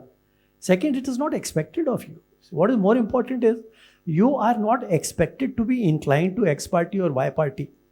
You have to be unbiased. You have to be objective. So you can't be, I remember when we asked question regarding government schemes, the candidate goes gaga over this prime minister has done this or this party has done that and all that. Well, that's not expected. You are supposed to be objective, analyzing the policy and talk about the policy, pros and cons of the policy. Don't get into personalities, don't get into parties, don't get into politics. That's not your business. But I think lately, many of the candidates are wrongly having this notion. I'm happy that you asked this question. Absolutely, you can't be siding this way or that. No. Yeah. Thank you, sir. So I have a set of questions. One is, sir said that you have to display actually your leadership qualities because you're applying for a position like that. But honestly, I did not hold any position of leadership either in school nor in my college. But there was one event which I handled for food and beverage service where the chief guests were coming in and then we were serving them. So I was leading a team of my first years in my second year. can I write that? Because this was not a very formal setup. There's no certification involved for that. Can I write it? Or Yes, you can and you should. not? All right. Thank you, sir. There's one more thing where I won marathon for a 5-star hotel. But in the certificate which they provided me, they've not mentioned that I was a winner. But they have given me a voucher for 2 people for a dinner. So can I mention that? Because You should. All right. So there is no verification of the certificate. It's about not question of verification. What happens, you see, the people are assessing you on the basis of what you're talking. So if you're talking about marathon, I am going to ask you next question, what is half marathon? that? Right. Right? Right. What is the last marathon you ran? Why have you not ran for marathon in last 3 years or 4 years? Whatever questions I want to ask, I'm not going to check your certificates. And please remember, this UPSC board is not sitting there to check your certificate. They're assessing you based on what you mentioned in DAF and based on interaction. Checking part is already done. Whatever was to be checked has been checked. So don't bother about it. You should be able to speak well on what you have written. That is the point. Right, thank you. Yeah. So in the DAF, actually, there is a column where they're asking for the certificates. That's why this question came to my mind. No, there is absolutely no problem if you don't give about hobbies and these kind of things. No, it doesn't matter. Thank you. And this the last one is, I am a hotel management graduate, so I do cooking occasionally, but there is this. It's not like I cook home stuff. I like street food and fast food items, so I cook those things as well. So do I have to be very specific about, would it look good that if I cook street food or the fast food items at home? Yeah, I would suggest you to be specific, because otherwise, almost every member in the board can ask you so many questions. Right. Right? Right. I mean, like, I am very fond of asking questions on this subject. So I asked very funny questions like, what is the difference between tahri and khichdi? Right. Okay. What is the difference between pulao and biryani? So you can get into trouble if you are not specific. So when it comes to things like cooking, it's good you mention clearly street food or whatever you want to mention. Sure. Thank you. Just last Yeah. one, sir. Yeah. I have also mentioned, I will be mentioning that I watch stand-up comedy, but I've been religiously following stand-up comedy. There is no problem in that, right? Because nothing is going in. I would suggest you to avoid that, because most of the stand-up comedies are political these days. Right. So you can get into trouble. So for that reason, I would suggest you not to get into that. Only from that reason. Okay. But Had it not been political, I would have said yes. all right. They are, I think, almost 90% of stand-up comedies are political. So I would disagree or differ on that. I don't know. That is the general perception of Right. even people like me who tend to see such comedies only. Right. There may be comedies otherwise, Sure. but I don't know. I mean, I have given you my frank, immediate reaction. I may be wrong. I can be wrong. But thank you. Thanks for all of the Yeah. advices. Yeah, good afternoon, sir. Sir, I have one doubt on service preference. So, should we prefer Group B over few Group A services? I think he has clarified it number of times right from when he was speaking from here, because he said person of ordinary prudent will not do this mistake. You see, when you can get A service and you are opting for B, that means something is fundamentally wrong with you. That is the impression the other party gets. Okay, now, as I said in my talk, that this is not even discussed or asked. So you want to give it? That's your problem. So, But- sir, I'm not talking about the IAS, IFS or IPS. I'm talking, suppose we give DANICs or DANIPs above Indian Railway Protection Force, that we can give. Again, I think you are asking the same question again. So, if you are asking us, we are very clear you should know. If you can go for A class service and you are opting for B class service, it does not reflect that in general. But nobody is stopping you. In fact, again, I don't know why. Our experience last few years is large number of people are doing this. Possibly because that's the kind of guidance they are getting from the various coaching centers. But that's their call. But this is our view. Thank you, sir. So, yeah.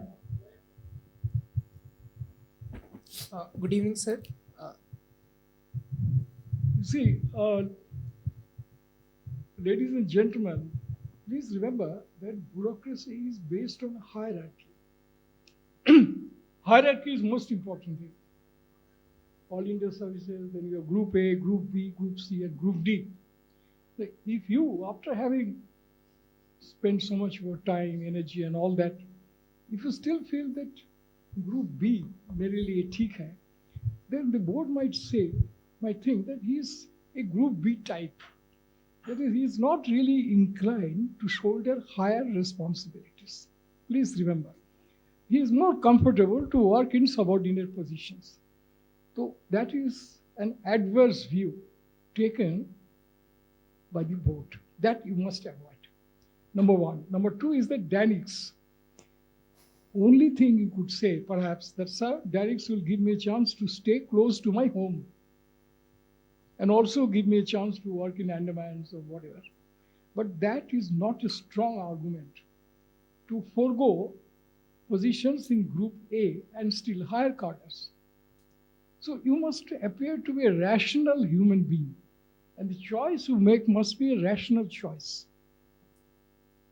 You know, that is something that everyone must remember. Okay? Yeah.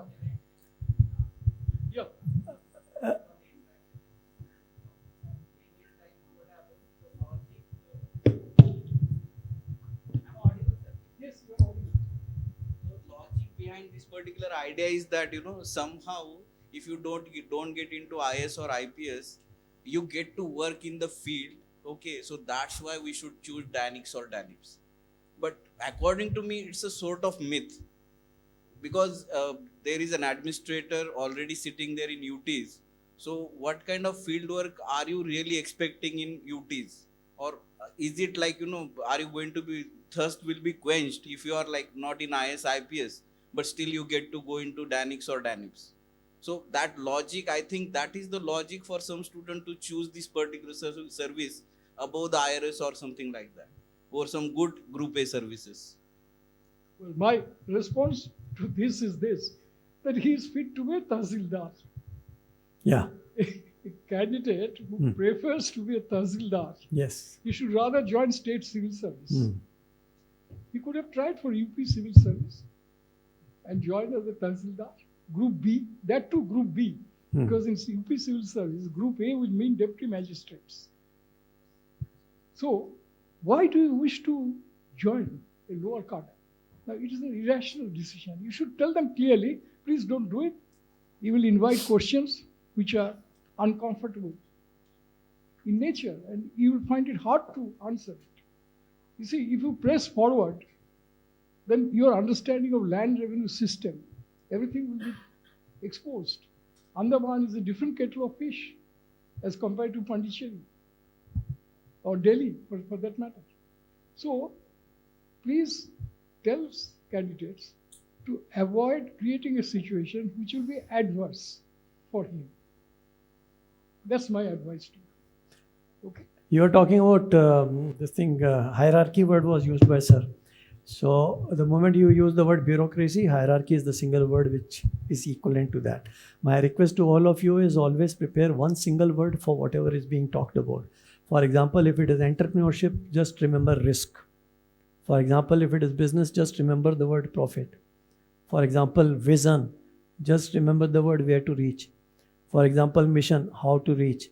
So if you have these kind of coded words with you, it will be very easy for you in your preparation, because once that thought comes to your mind, you can always expand. So because this idea came to my mind, because when we teach bureaucracy, the word comes in mind. First word for teaching bureaucracy as a subject is hierarchy, right? So that's where this idea came to my mind, that whenever you are preparing, you see, for example, science. What is science? Science is why. For example, what is engineering? Engineering is how. What is technology? Technology is what is transferable. Okay. So these small things, if you remember and recollect, the preparation for your interview will be much easier. So I thought I'll just share. You wanted to ask something? Yeah.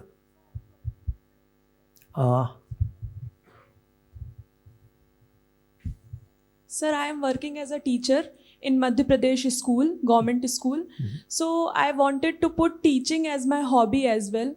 But is it too vague to write teaching only, because that will expand the question criteria? No. If you write teaching, the questions you will get is, what are the qualities of a good teacher? Who is an effective teacher? Okay. But if you write teaching school children, you are more focused, okay?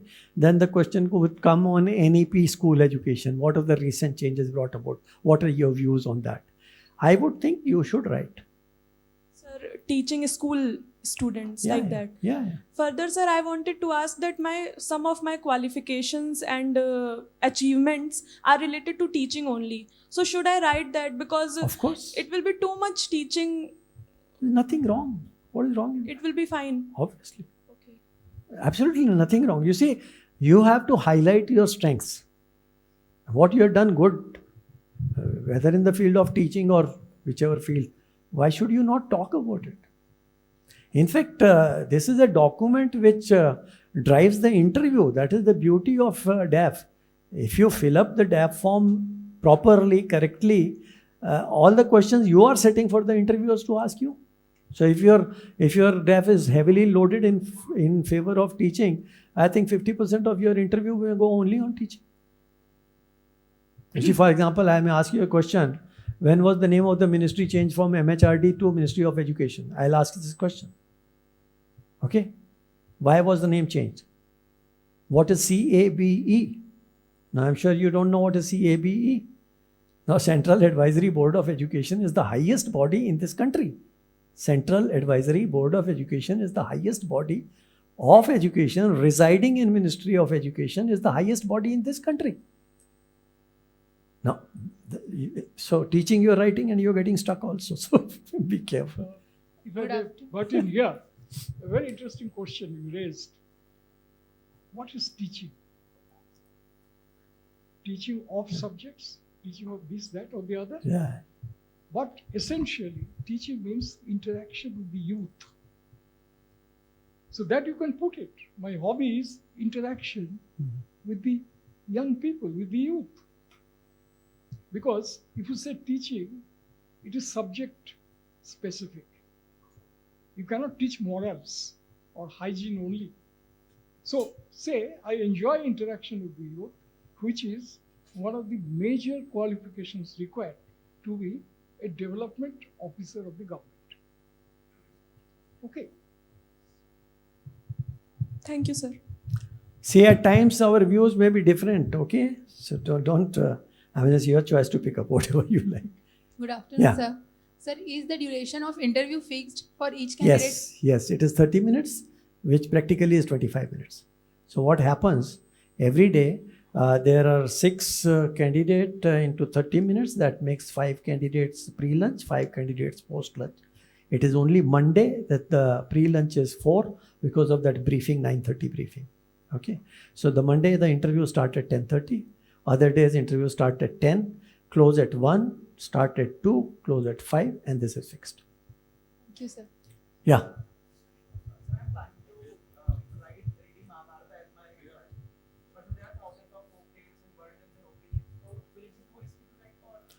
I don't think it will be risky because this could get you questions, and if you can handle the questions nicely, it is perfectly fine. I don't see. In fact, if I were the interviewer, I'll ask you what is the particular episode or event which you remember distinctly, which you would like to narrate here. And then after listening to you, I would ask you, what have you learned from that? Then I'll ask you, how is it useful for the service? Okay. So you have to be able to connect things in a very intelligent fashion. Yeah, sir, somebody. Sir, one more question, please, sir. Yeah. Sir, can I ask one more question? Please. Sir, I wanted to also write interest in tribal cultures, but my knowledge comes from books and documentaries. I haven't personally gone to the places. So can I still write those? It depends again, how much can you talk? So which diverse cultures are you talking? Is it 1 or 2 or 3 or 4 or 10? Is it Europe relating? Is it Asia related? Is it country related? So you should be able to, again, whatever you know, you should know well. That is the point. Okay. So if you can, again, handle it, please do write it, because this is a different thing. Yes. You will definitely get a question on this. Yes. Like somebody here was talking about one particular area, and that I said is definitely you'll get questions on that. Because traveling and all these things is run of the mill. Yes. Right. Thank Yeah, you. somebody here. So if I write singing folk songs as my hobby, what questions I can expect? Yeah, language is one, area is another. How did you generate your interest in folk songs or dance? And if you can really take it to the next level, then you can talk to the level of saying that folk dance can be productized. In fact, whole of the world, there are dances on Bhangra these days, right? Yes, sir. So these were 1960s folk dances, which are converted into songs which have traveled across whole of America and Europe. So you can take the discussion if you like to that level also, if you can handle. Otherwise, this is again a good topic you should talk about. Again, basic principle remains: if you can talk about it, mention. If you cannot talk about it, don't mention. And anticipate the questions. If you can anticipate good questions, anticipate or make good answers for the interview board, I think that is how you win the interview. So Yeah. means singing, if I write singing, then they can ask me to sing also. Yes. They will ask you to sing. I mean, I remember a candidate of botany. Okay.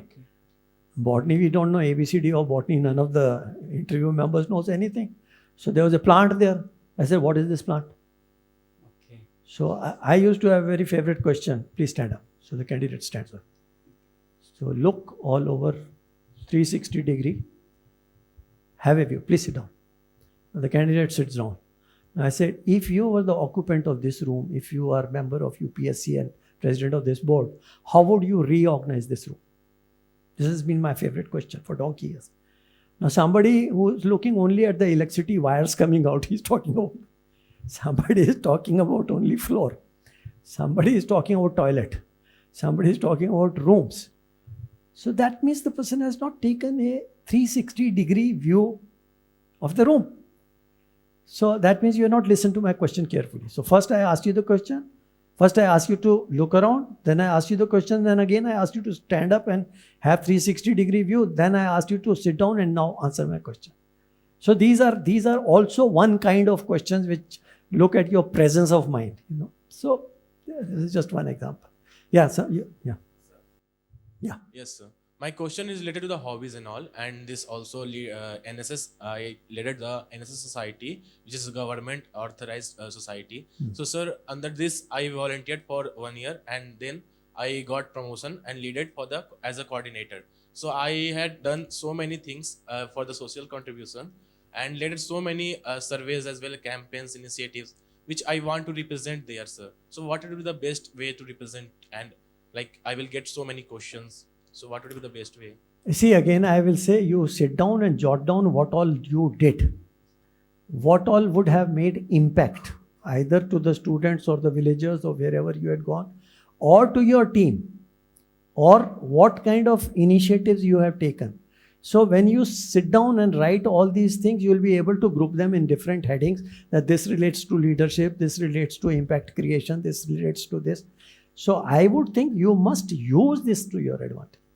Yes, sir. And my in hobbies, my mostly I genuinely dedicate toward the social service only, because Perfectly fine. So like I want to mention that also. And one other thing which generally I do at natural level, which is like chanting of Lord Krishna.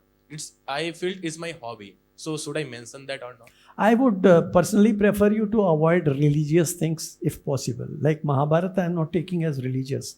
Mahabharata is an epic. There's so much to learn from Mahabharata. But if it boils down to chanting of certain things with relation to a particular god, I think it is avoidable. It is avoidable. Rest, of course. Okay, thank you, sir. Yeah. Sir.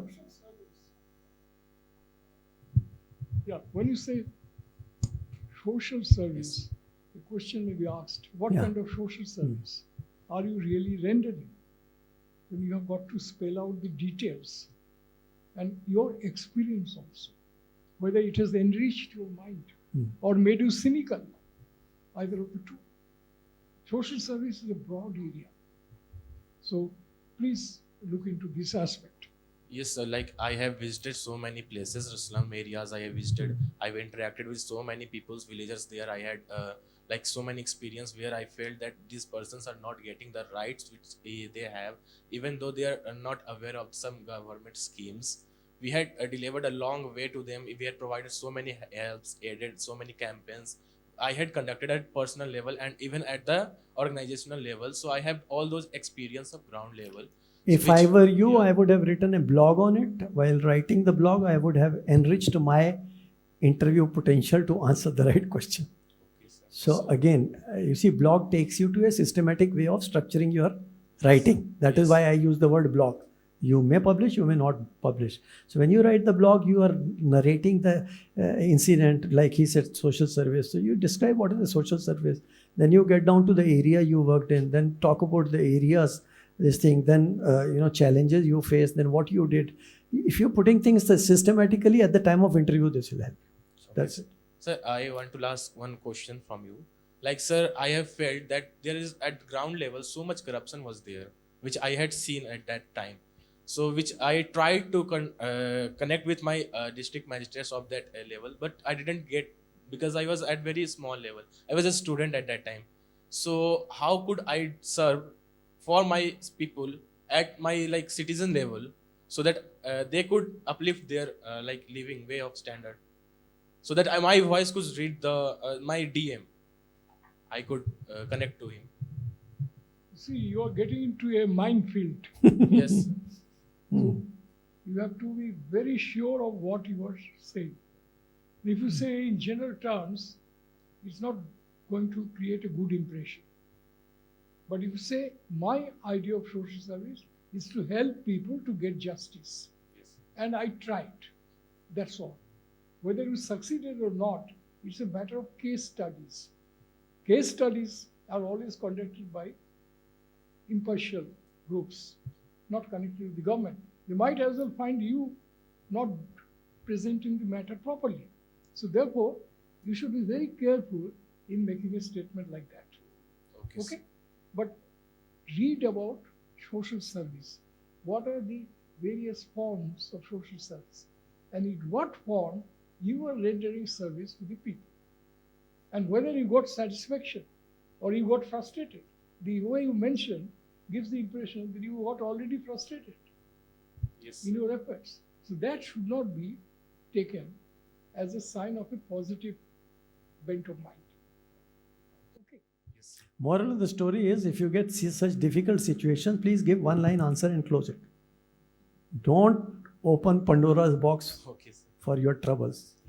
Always all difficult questions which you cannot handle very intelligently. You, like he said, that you're doing it for trying to get social justice to the poor. Yes, sir. Full stop. That's all. Don't talk beyond that. That's one. If I were in your place, possibly I would have talked about Lok Adalat of Anna Hazare, which actually worked for the sorting out of the lower level of bureaucracy. That is the beauty of Anna Hazare. So if you have knowledge of that level, then talk about that level. If you don't know, close it. Thank That's you, sir. it. Yeah, last. Good evening, sir. Sir, I have a couple of questions. The first is, I've done some like foreign internships in my second and third years. So, like, in what capacity those countries have to be prepared, like Netherlands and Australia? So, in what depth has those countries to be prepared? I think that's a very important question. A, you must get to know that you will be asked question on this. I am just confirming that. Number one. Number two, you will be largely asked about what did you learn in the internship. Number three, you will be asked about the institution where you went for internship. The country will come last, okay? So it's not that. And if you look at country profile anywhere, that should be good enough for your purpose. Otherwise, there's no limit to it. For example, Netherlands. You talked about Netherlands. I have traveled world over a number of times, and it's very recently I have come to learn. So I came to learn now that in Netherlands, the official language for transacting business is English, not Dutch. No, I have come to learn now after so many years. So there's no limit to these things. So you can have a broad idea about the country profile. Don't get too much into it. Okay. And my last question is regarding the how we look. So, like, is neatly trimmed beard fine, or we need to be like completely clean shaved? No. If you are with the beard, it should be trimmed. See, the point is you should be presentable. You should look nice here, not clumsy. That's the point. So these days, for example, earlier the girls used to come all in, culled sari and all that. That was the time 10 years back. Today, girls come in business suit also. They come in designers dress in terms of suits also. Again, what is important is you are wearing dress which is pleasant, which is presentable. And it should not look like you're wearing jewelry as if you come for a fashion show or something. So that is where you have to be careful. So whether it's trimming of the beard or it is your hairstyle, but if a person like our sir is sitting there, he would not like you to be in trimmed beard.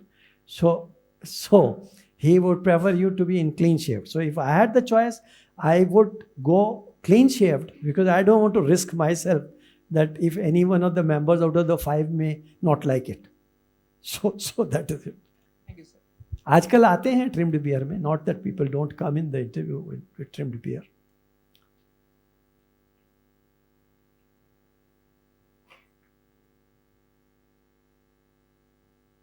Hello. Yeah. Yes, I have one question. I have some publication in medical journals. So where should I mention it? In prize medals or in extracurricular activities? It will not come in price in this thing. It can, I think, just to share with you, these things are not very seriously taken where it is written. I mean, let me tell you that. Because the 5 guys sitting there, just look at what is written. They don't bother so much about this side. So I don't think you should be very careful on that. I would like to put it in this. This is not any one of this. This is not any one of this. This is not any one of this. So by default, it goes to the last. Okay, sir. Thanks.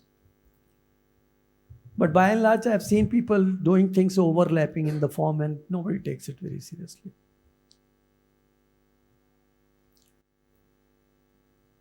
So we have a team of experts sitting here Yeah. who has been dealing with students with the DAF sessions. So I would like to ask them a few questions. So based on the type of question they have been asked in the recent years. So will that be fine? You are asking them to ask us? Yeah, You're on welcome. the behalf of students. Or you are asking them to ask them? No, sir. Basically, what we are doing is we are interacting with the candidates Yeah, yeah. regarding DAF sessions and Yeah, all yeah. that. So we are coming across certain trends. Right, For right. example, like zone selection or cadre selection. So there are many videos floating around. They are saying smartly, how can you skip the zone? How can you skip the state? Okay, while you are filling the DAF-II form. Okay, and according to us, basically we think that it is a misguidance to the candidates It is, because it it is is. basically defeating the purpose of all India nature itself. So, like it is happening too many times. So I thought I should bring it up so that you will have your esteemed opinion, so that student can be very well educated. In fact, I started with that, and again I am repeating, out of the 5 members sitting in the board, 4 get only 1 pager, and that 1 pager does not include your zones and your preference of service. So 4 members are in any case not asking you anything about why you have chosen this or that. That's number 1. Number 2, the gentleman who's knowing this exactly what you have filled up is the president of the board, and he will not ask. In my 13 years of physical presence in the board, I have not seen this being asked even once. So this is bullshit which is going around in the market. Yeah, I mean, and another aspect is that like you are getting into too much of a risk as well. No, you are getting into nonsense. You are wasting your time. You are getting into something which has no meaning. It has meaning only to you. आप जो चाहते हैं लिख दीजिए. आपको दैनिक से अच्छा लगता है लिख दीजिए. But you don't have to defend it. Yes, yes. You have to face it.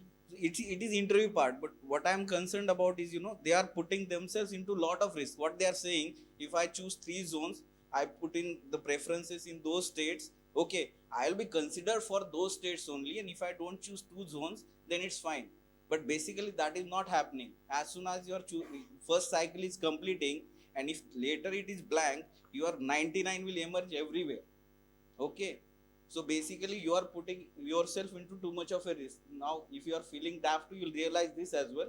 Okay, so technically as well from the service preferring the states, it is again bit very risky.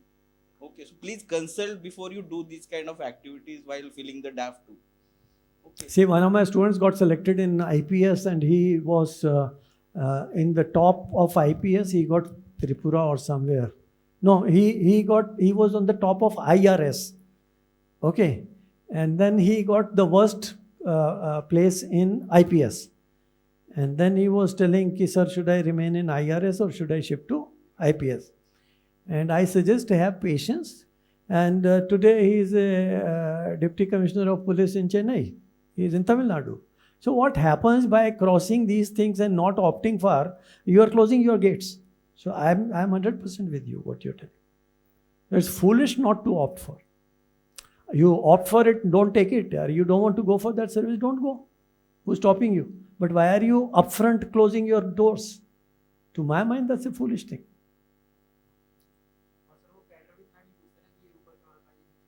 नहीं पूछते यार, कितनी बार तो बताया मैंने, लिख के दे दूं. Any other questions? Yeah, is there?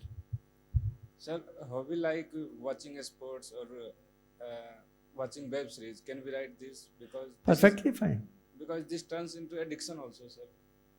Like I don't think people get into those kind of things. अब आप वेब के आगे वाला वर्ड मत यूज करें तो अच्छा है. That you get into that addiction, right? So web तक ठीक है. Yeah.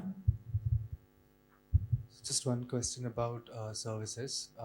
Now, if I were to put IAS first and then IFS and then IPS, would that be not in synergy or something like, because Sure. IFS is Absolutely okay. absolutely okay. All right. Thank you, sir. Yeah. There's a new service, Indian Railway Management Service. So can you please briefly tell something about it? Not. It's not included in the civil service. So it's present in Daf-II. It is there this time. You see, What's there? Yes, sir. Is it included in the list of cadres? Yes, sir. Actually, this year it is reflecting in Daf-II. There are total 20 services and IFS is one of them. See, I haven't studied this matter in depth, frankly, because this whole idea is to put the engineering cadres as well as accounts and traffic cadres under one broad service. So I haven't really studied this. I would like to make one point. The Right to Information Act is very important. There are several instruments created by the government to ensure better service delivery and better delivery of justice also. So it will be necessary for you to know the provisions of the Right to Information Act and how it helps strengthening of democracy and better protection of human rights. That should be studied. It is just one law, but there may be other policies and laws in place to ensure greater accountability of the system to the people. So you may like to form a broad kind of understanding of the subject to avoid making cynical comments about the system. After all, you build from one step to another. You move from one stage to another. And whatever has been done to strengthen democracy by way of, say, 73rd amendments to the Constitution, establishing accountability through various laws, systems, and institutions like Lokpal, this or that, you must have a clear understanding to develop a proper capacity to appreciate the current status of Indian democracy. Democracy is not static. It moves on from time to time. As a candidate for the civil service, you will be expected to be aware of these developments. Okay?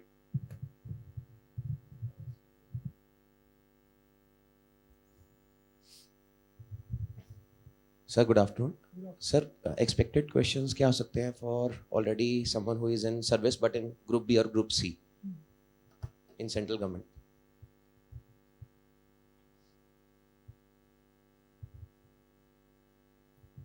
Yes, very good question. Now, your present job is mentioned in the DAF. Okay.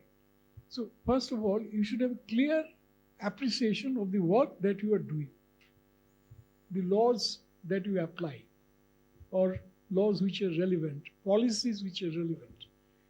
You should have a clear understanding how you fit in in the broad structure of civil service. And the question may be asked that you are already a civil servant. Sir, I am in Group C post in Department of Post. Answer is, sir, my experience in civil service has given me confidence to shoulder higher responsibilities. That's why I've been trying to get into Group A on such other cadres. And whatever work I have done has helped me and will continue to help me to appreciate the issues of governance. So it is not a waste. You are already a civil servant. That is your strength, not weakness. Please remember that. And you should capitalize on that. I'll just add to that. I had once interviewed a guy, he was from Indian Audit and Account Service.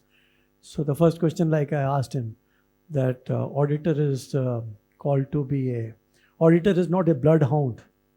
He is a watchdog. Who said that? Now this is written in every book of audit, right? So the guy did not know about it. Then I asked what is concurrent audit. He could not answer that. He was already an officer in that service. So your questions connecting to that service are bound to be asked. So that is one area. One is laws, as sir said, but even otherwise practical questions are going to be asked like that. So if you know only CAG and beyond that you have no knowledge and you are in accounts and audit, that means what have you been doing all these years? You are wasting time. So you have to have subject knowledge.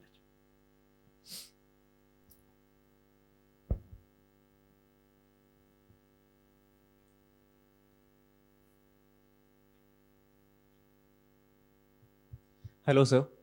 Sir, I was a professional cricket player before entering to this line, sir, and also played state and national level, sir. So because of this, I am having a gap of 3 years in my academic career after 12th class. In 2015, I started my graduation in 2018, sir. So how to defend this, sir?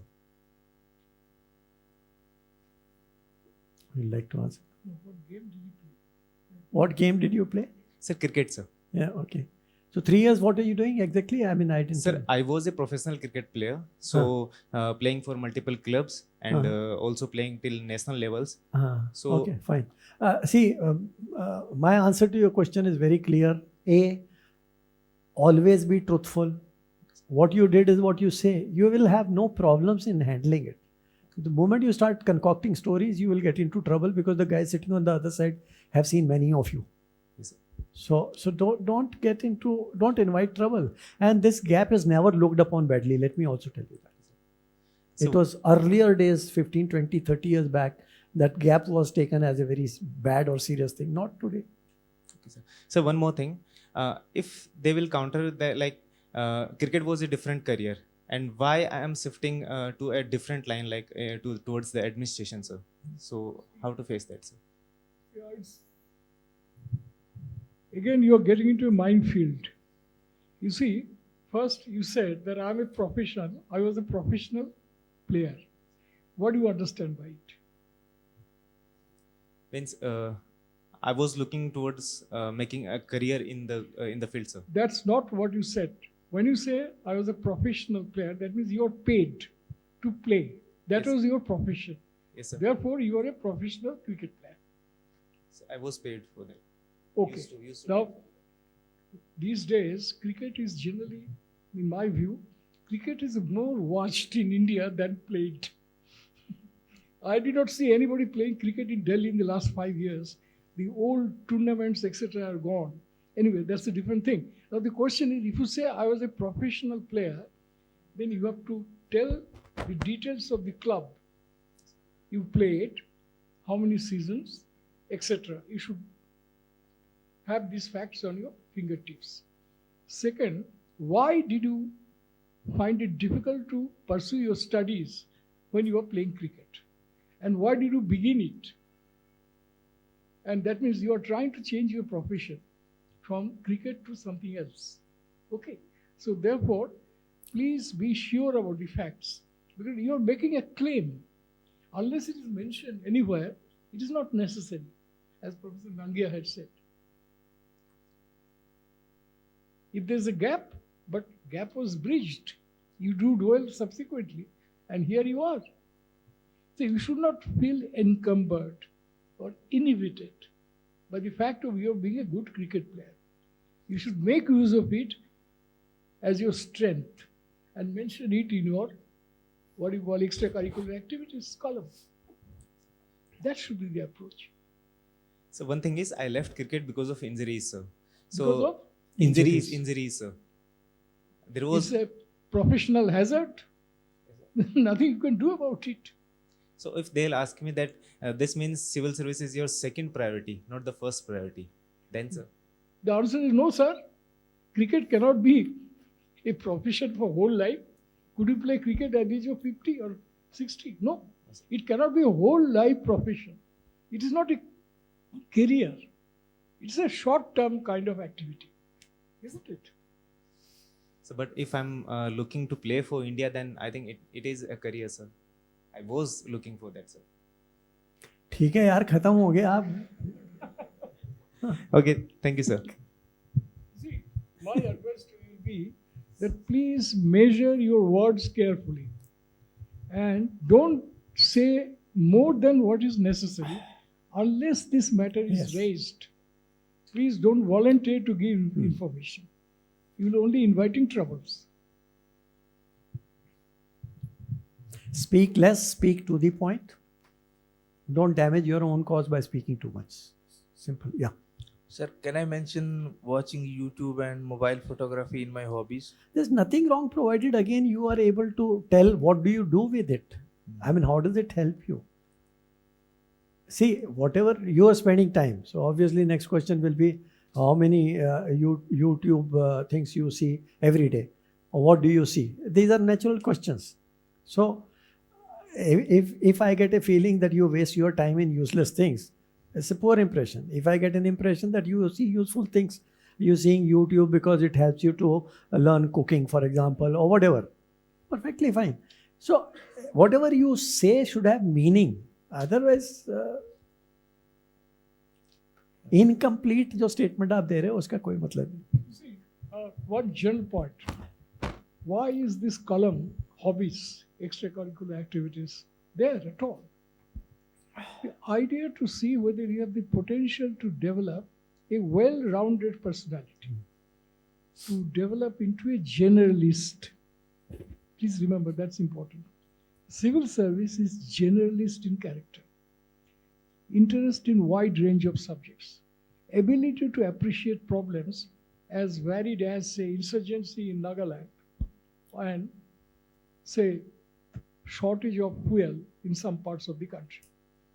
So, whatever helps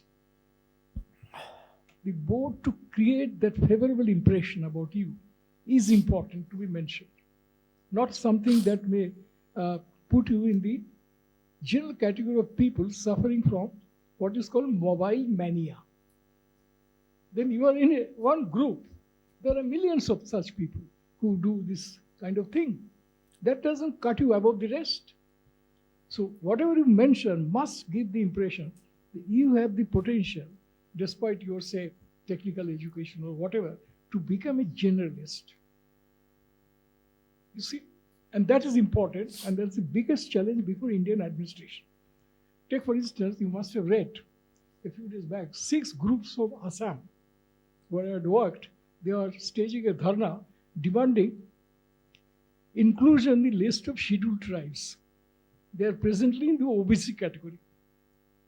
Now, the question may be asked, is it a case of promotion or demotion? What is it? And what are the intellectual dimensions of the problem?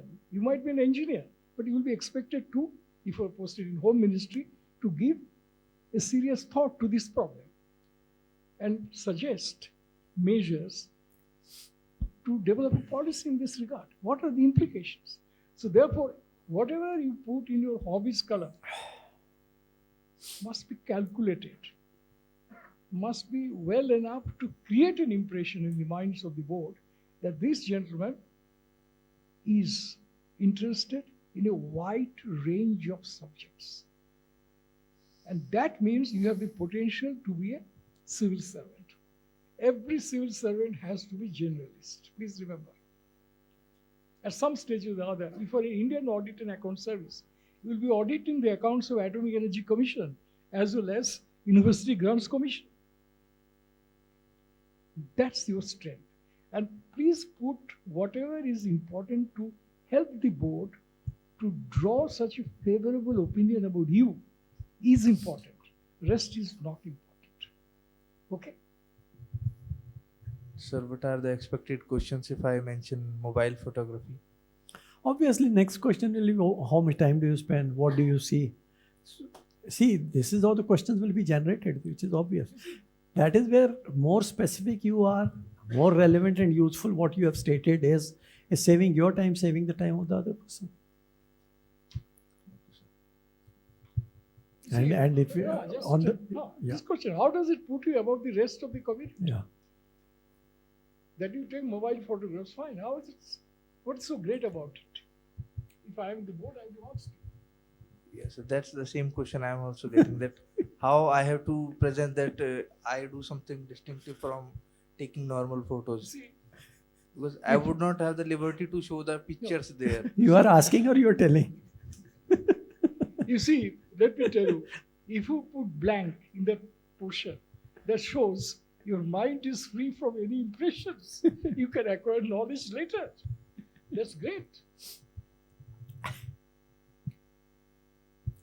Thank you, sir.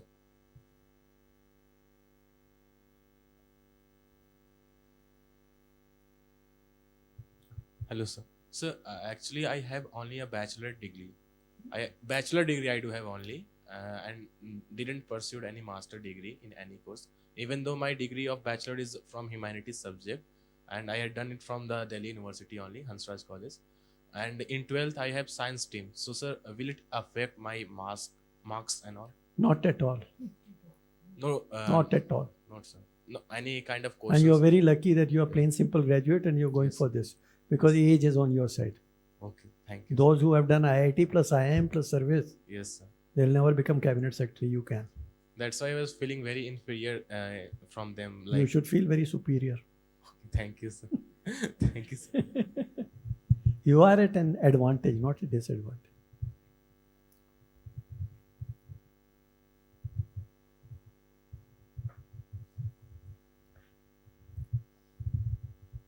So there was a question on IRMS.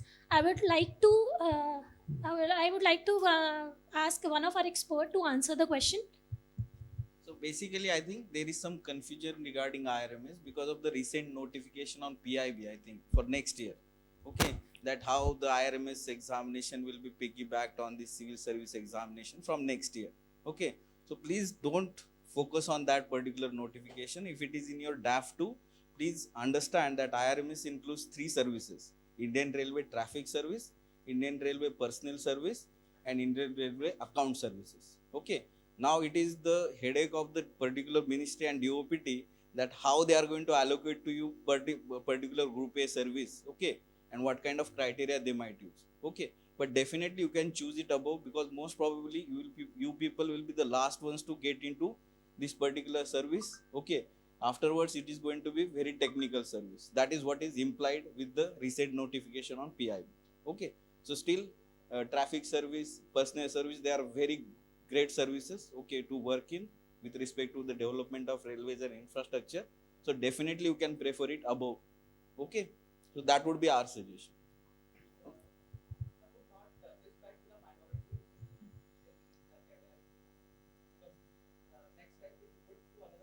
Yeah. But you know, there is a clear-cut path to the promotions and all that. Okay. So definitely you are always going to be the seniors to the, you know, the later batches that are going to come. So you, since you are a senior, where is the question of majority and minority? Okay. Don't worry about these kind of things for now. Okay. Thank you. Thank you so much to Professor Vinay Nagia sir, and thank you so much to Sir Rangan Datta sir. And thanks to all of you for coming. I hope all your doubts are addressed. And now you will fill the DAF with mindfulness. And also, I already told you guys, if you have any kind of issues, you can schedule the pre-DAF and the DAF analysis session by mailing us on interview@visionis.in. Okay. Thank you, and thanks to the Vision IAS team for making this event a success. And thank you to our experts. Thank you, everyone.